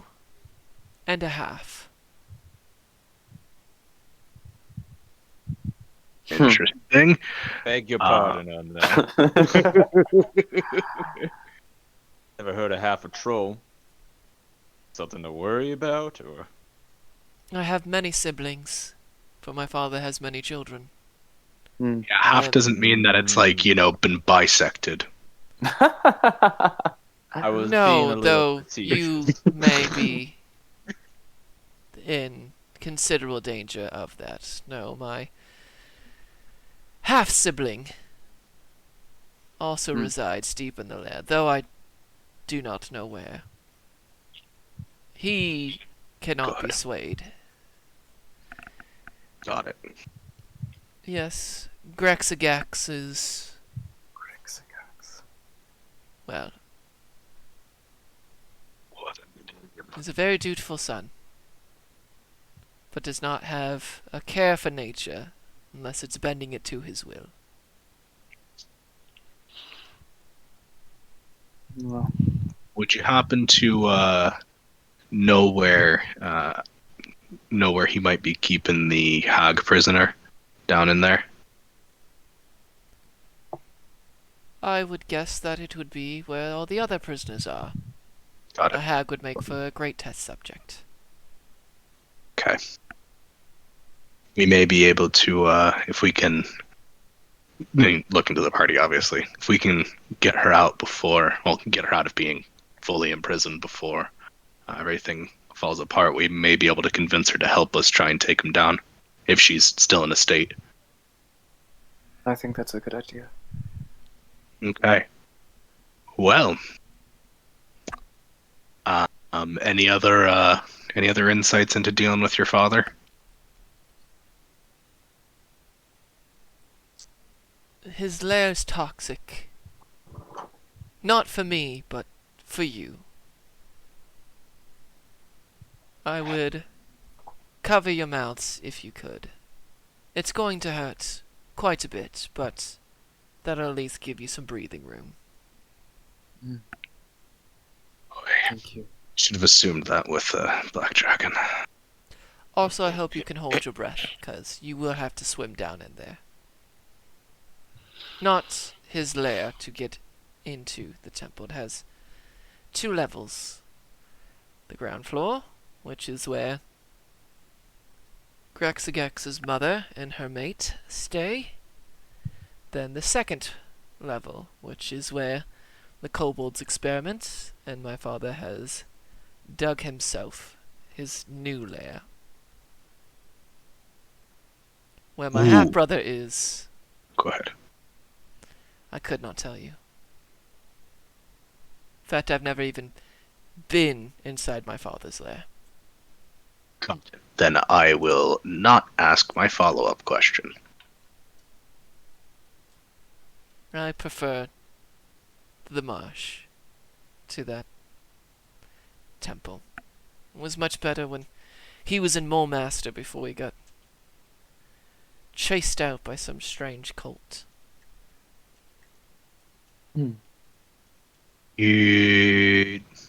Does that cult happen to have a name? Just out of curiosity. Not that I'm aware of. It's certainly not this one. And she points to the journal. Mhm. Whatever's Okay. happening in Mole Master has nothing to do with dragons at the very least. No, I know that. I've just heard rumors here and there about things being quite bad out that direction. So, always willing to try and drum up more rumors. The Moonsea region's not for the weak. No, it is not. That's for damn sure. All right. Well, we should probably get to infiltrating before nightfall. And I know we still have a little while. But I know your father, he flies around during the day and comes back at night, correct? Typically, unless his business is finished sooner, he functions on his own time, as all great dragons do. That makes sense. Then we should probably get to infiltrating sooner rather than later. All. Here. Yes. Normally, he would consume you, but in this case, he will allow you to stand. And she gestures you onto this huge crocodile's back. Joy. Siren Definitely get thanks the on. crocodile in Druidic. In Druidic, you find that this is the fucking meanest crocodile We have similar taste in animals. I see. Well, he's mean to everyone but me. And there's a large Mm. I love it. Sounds friendly. as you all kind of load up onto this huge beast's back, with one. Um, you are moving through this water at an alarming speed. Uh, it would faster than any ship you guys have ever been on. It is. You are very aware of how nice it is to to be on top of this thing in as an ally rather than to have this come at you. In fact, there's a few moments where you have to grab onto one of the larger, almost doesn't have quite spines, but back ridges would be more correct. And as you get closer to kind of the temple's like main area, you come upon what can only be described as like an underwater well. And Nasalax points there and says, "This will lead you in there. Like I said, I hope you're very good at holding your breath." Hmm. Right. Well, I probably need to be smaller. As Rain pulls out his drinking horn and is going to take a shot at his reduction draft. And Rain, did you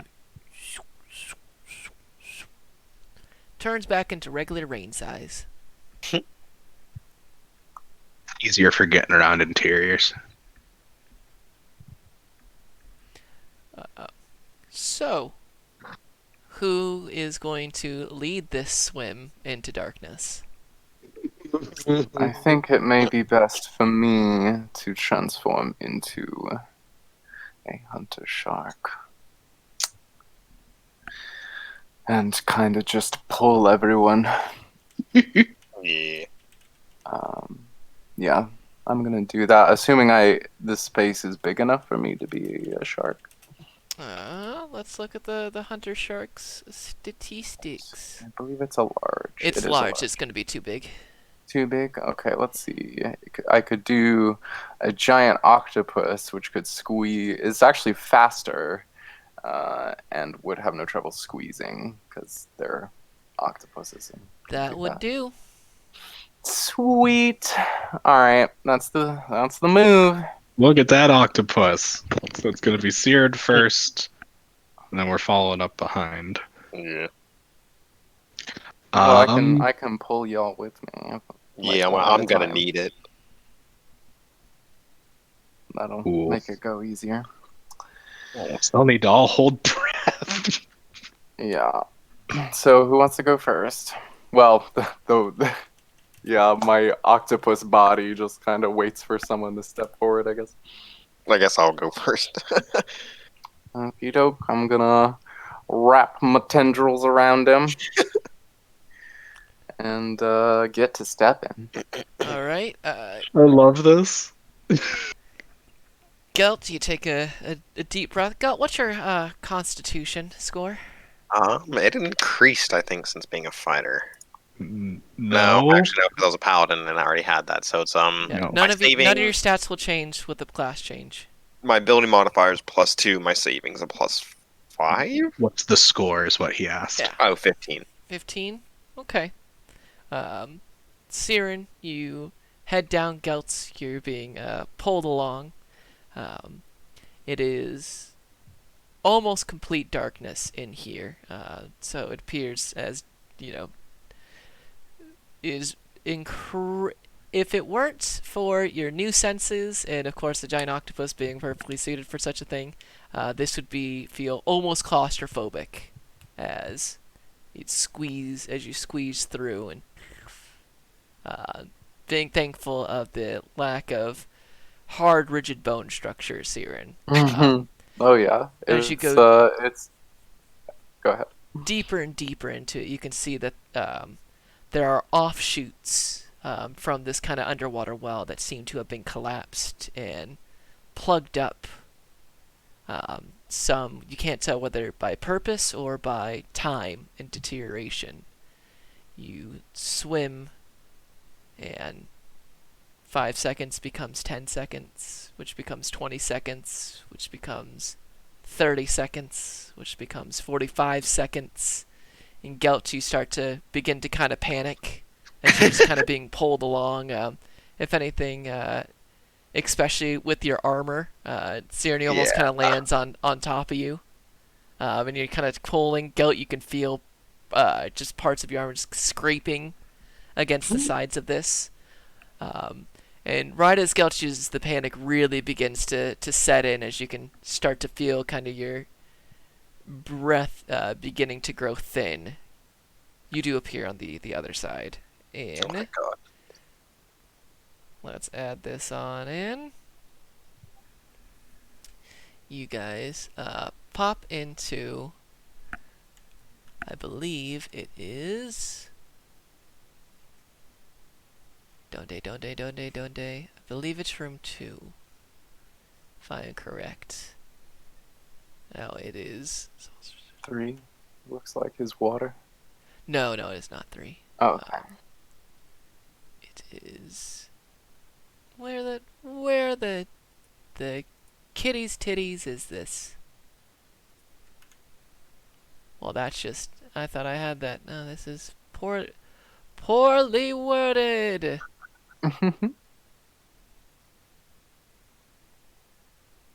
Yeah, into area 2. Okay. Through those that little corner area right there, into kind of a Gotcha. large, dark, cold, stoned room.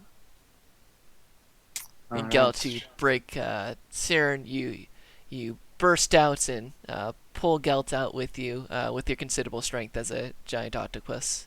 And Gelt, you Yes.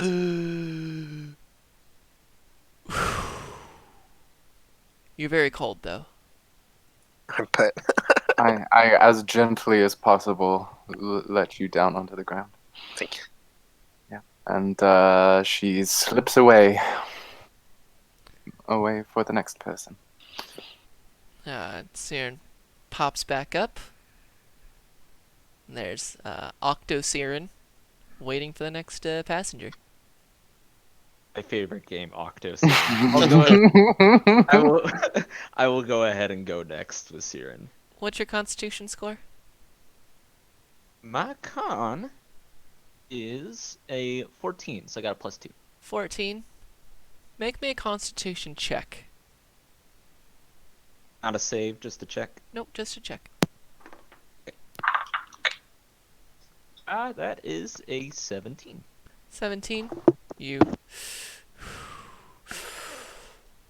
And almost identical to Gelt's experience, although this time Siren, you actually move a little bit faster, considering Alder doesn't wear any armor, and in this cat-like form is much lighter than the Ganassi form.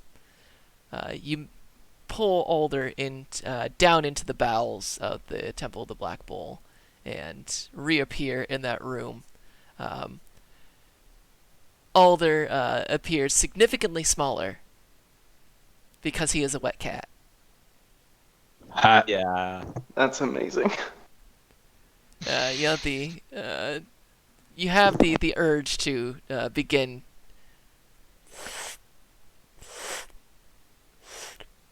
but then you remember that your tongue is a centipede, and it doesn't seem to be helping with any of the drying. Ooh. That's rough. And then finally, Siren returns for you, Rain. And your Constitution score is just fine. Yeah, I got a 16. Yes. So, Siren is able to pull Rain along. There's a couple places where you're almost too wide. And in fact, there's one part where Siren has to like stop and kind of turn you the right way, and you gotta go and kind of morph shit into a ball Like for a couch. second. Yeah, just gotta turn to the side and then angle it. Luckily, I don't wear armor anymore. That definitely helps. You're just a broad boy. Mhm. And eventually you all find yourselves in this kind of dark, cold stone room. I solved your underwater puzzle. Yeah, but you've solved my underwater half-dragon druid puzzle. Yay! Yeah, no, I am. I'm really happy that we were able to get the druid to help us. Yeah. Same. Well, does there appear to be an exit from this stone room that we're in? Everybody for, yes, there is. It's directly to your right. Everybody for using the hidden wells and bypassing the encounter with the trolls, add 300 experience points. Yes. Nice.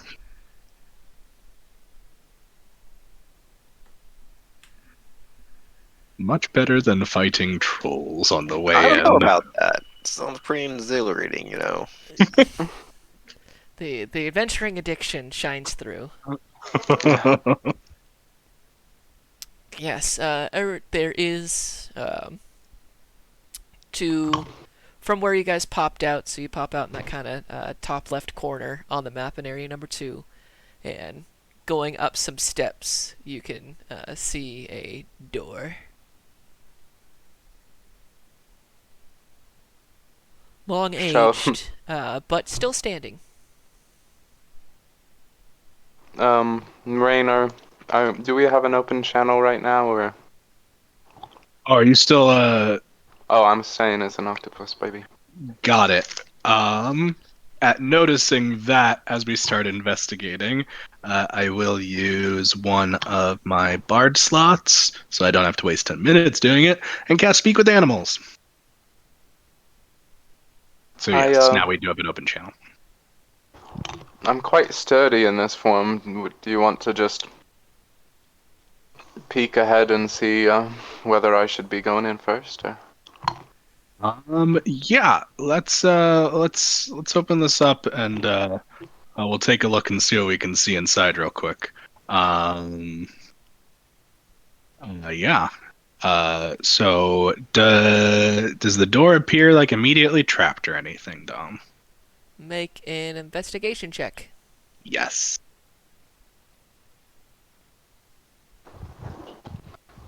I got a 10. A 10 does not appear to have any visible traps. The Rain is going to try and quietly open this door. Quietly do it. Go ahead and make a sleight of hand check. Oh, because I'm smaller, my dex is back to 12. Yay. Indeed it is. That's a 17. A 17? Yeah. Whilst it is definitely aged, it appears that that being underneath in this area has prevented from a lot of the wear and tear that you've seen on the surface, not being just completely submerged in the, out exposed to the marsh and all of its elements. So you use your significant strength to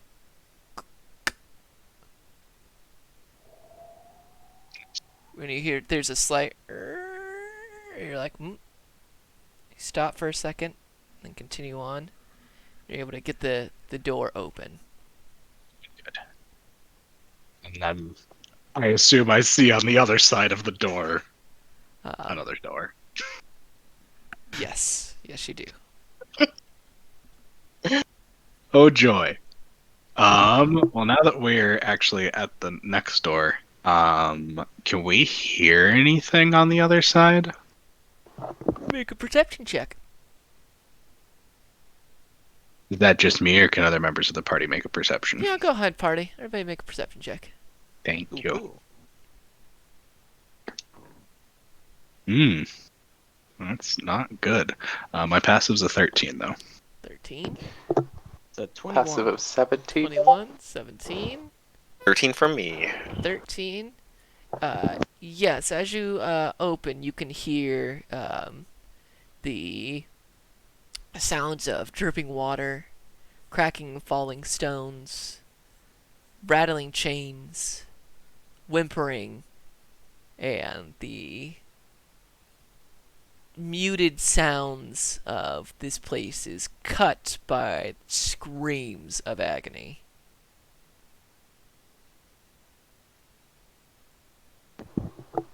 Oh shit. I think we found Torture Town. I Yeah. don't think the kobolds are torturing right now. Well, let's try and. I mean, I don't think we alerted ourselves and made our presence known yet, but it's probably going to be pretty obvious pretty quick. So, we want to keep trying to move quiet while we can, or are we just going to kick open and Let's- hope for the best?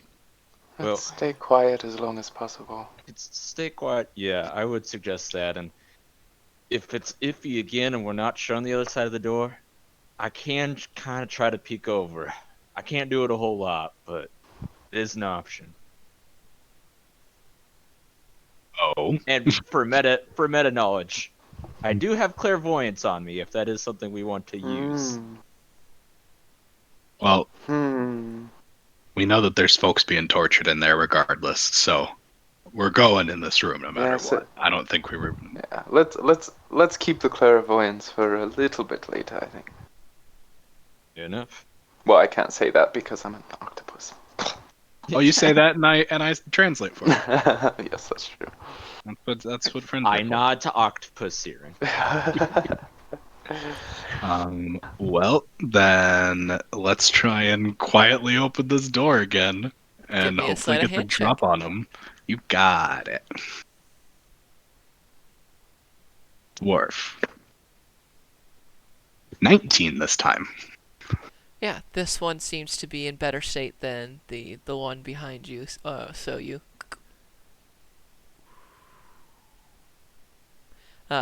you're in fact you're able to get your hand around the other side, and it doesn't swing more as you're just able to get it open, and it's more almost less of a sleight of hand, more of just you're just holding the door so it doesn't make any noise, and inside you can see that it's a dark room. It's lit by three dimly glowing braziers. Braziers. Right here. Braziers. Three dimly glowing Wow. Wow. braziers. They're Oh, just I hanging need right me one of there. them. Yes. So they're distributed among about a half dozen tables in the room. Cage bars are set into the floor and are occupied by emaciated people in various stages of neglect. A half dozen shackles hang from the wall directly to your right, many of their occupants moaning in pain and delirium. A trio of kobolds are, or actually a quadret of kobolds are here. And you can see that they are grabbing from this cauldron and dousing an individual in its kind of steaming contents to one of the individuals shackled to this wall, and they let out like a big howl of pain. And you can see that they kind of scream and howl, they pull against the chains, and they begin to foam at the mouth, and their skin turns. It's like all the capillaries in their bloodstream open up, and it just starts to flood with blood as they turn more and more red. And that's where we're going to end it for tonight. Woo. Alrighty. Yep, if we didn't end it there, I was about to be throwing hands. I was gonna say, like, it's Cobalt Slayer time, everyone. My favorite pastime. That's what So, we do. well done, everybody. Let's say goodbye to chat. Bye, chat. Cheer. Hi, Hi, chat. chat. Good night, Take care. chat. So, Feet, Isaac C. Deplar, Kishin Intern, Lurks, Need Him, Princess League, and Saddest Kitty. Thanks for watching. We'll be back at it again Tuesday at 5:30 at our usual time to investigate the bowels of the Black Bull with the looming, yeah, with whatever looming fights and possibly dragon slaying and slaying by dragons. Wait in store. So, good night. Good night. Good night. Good night.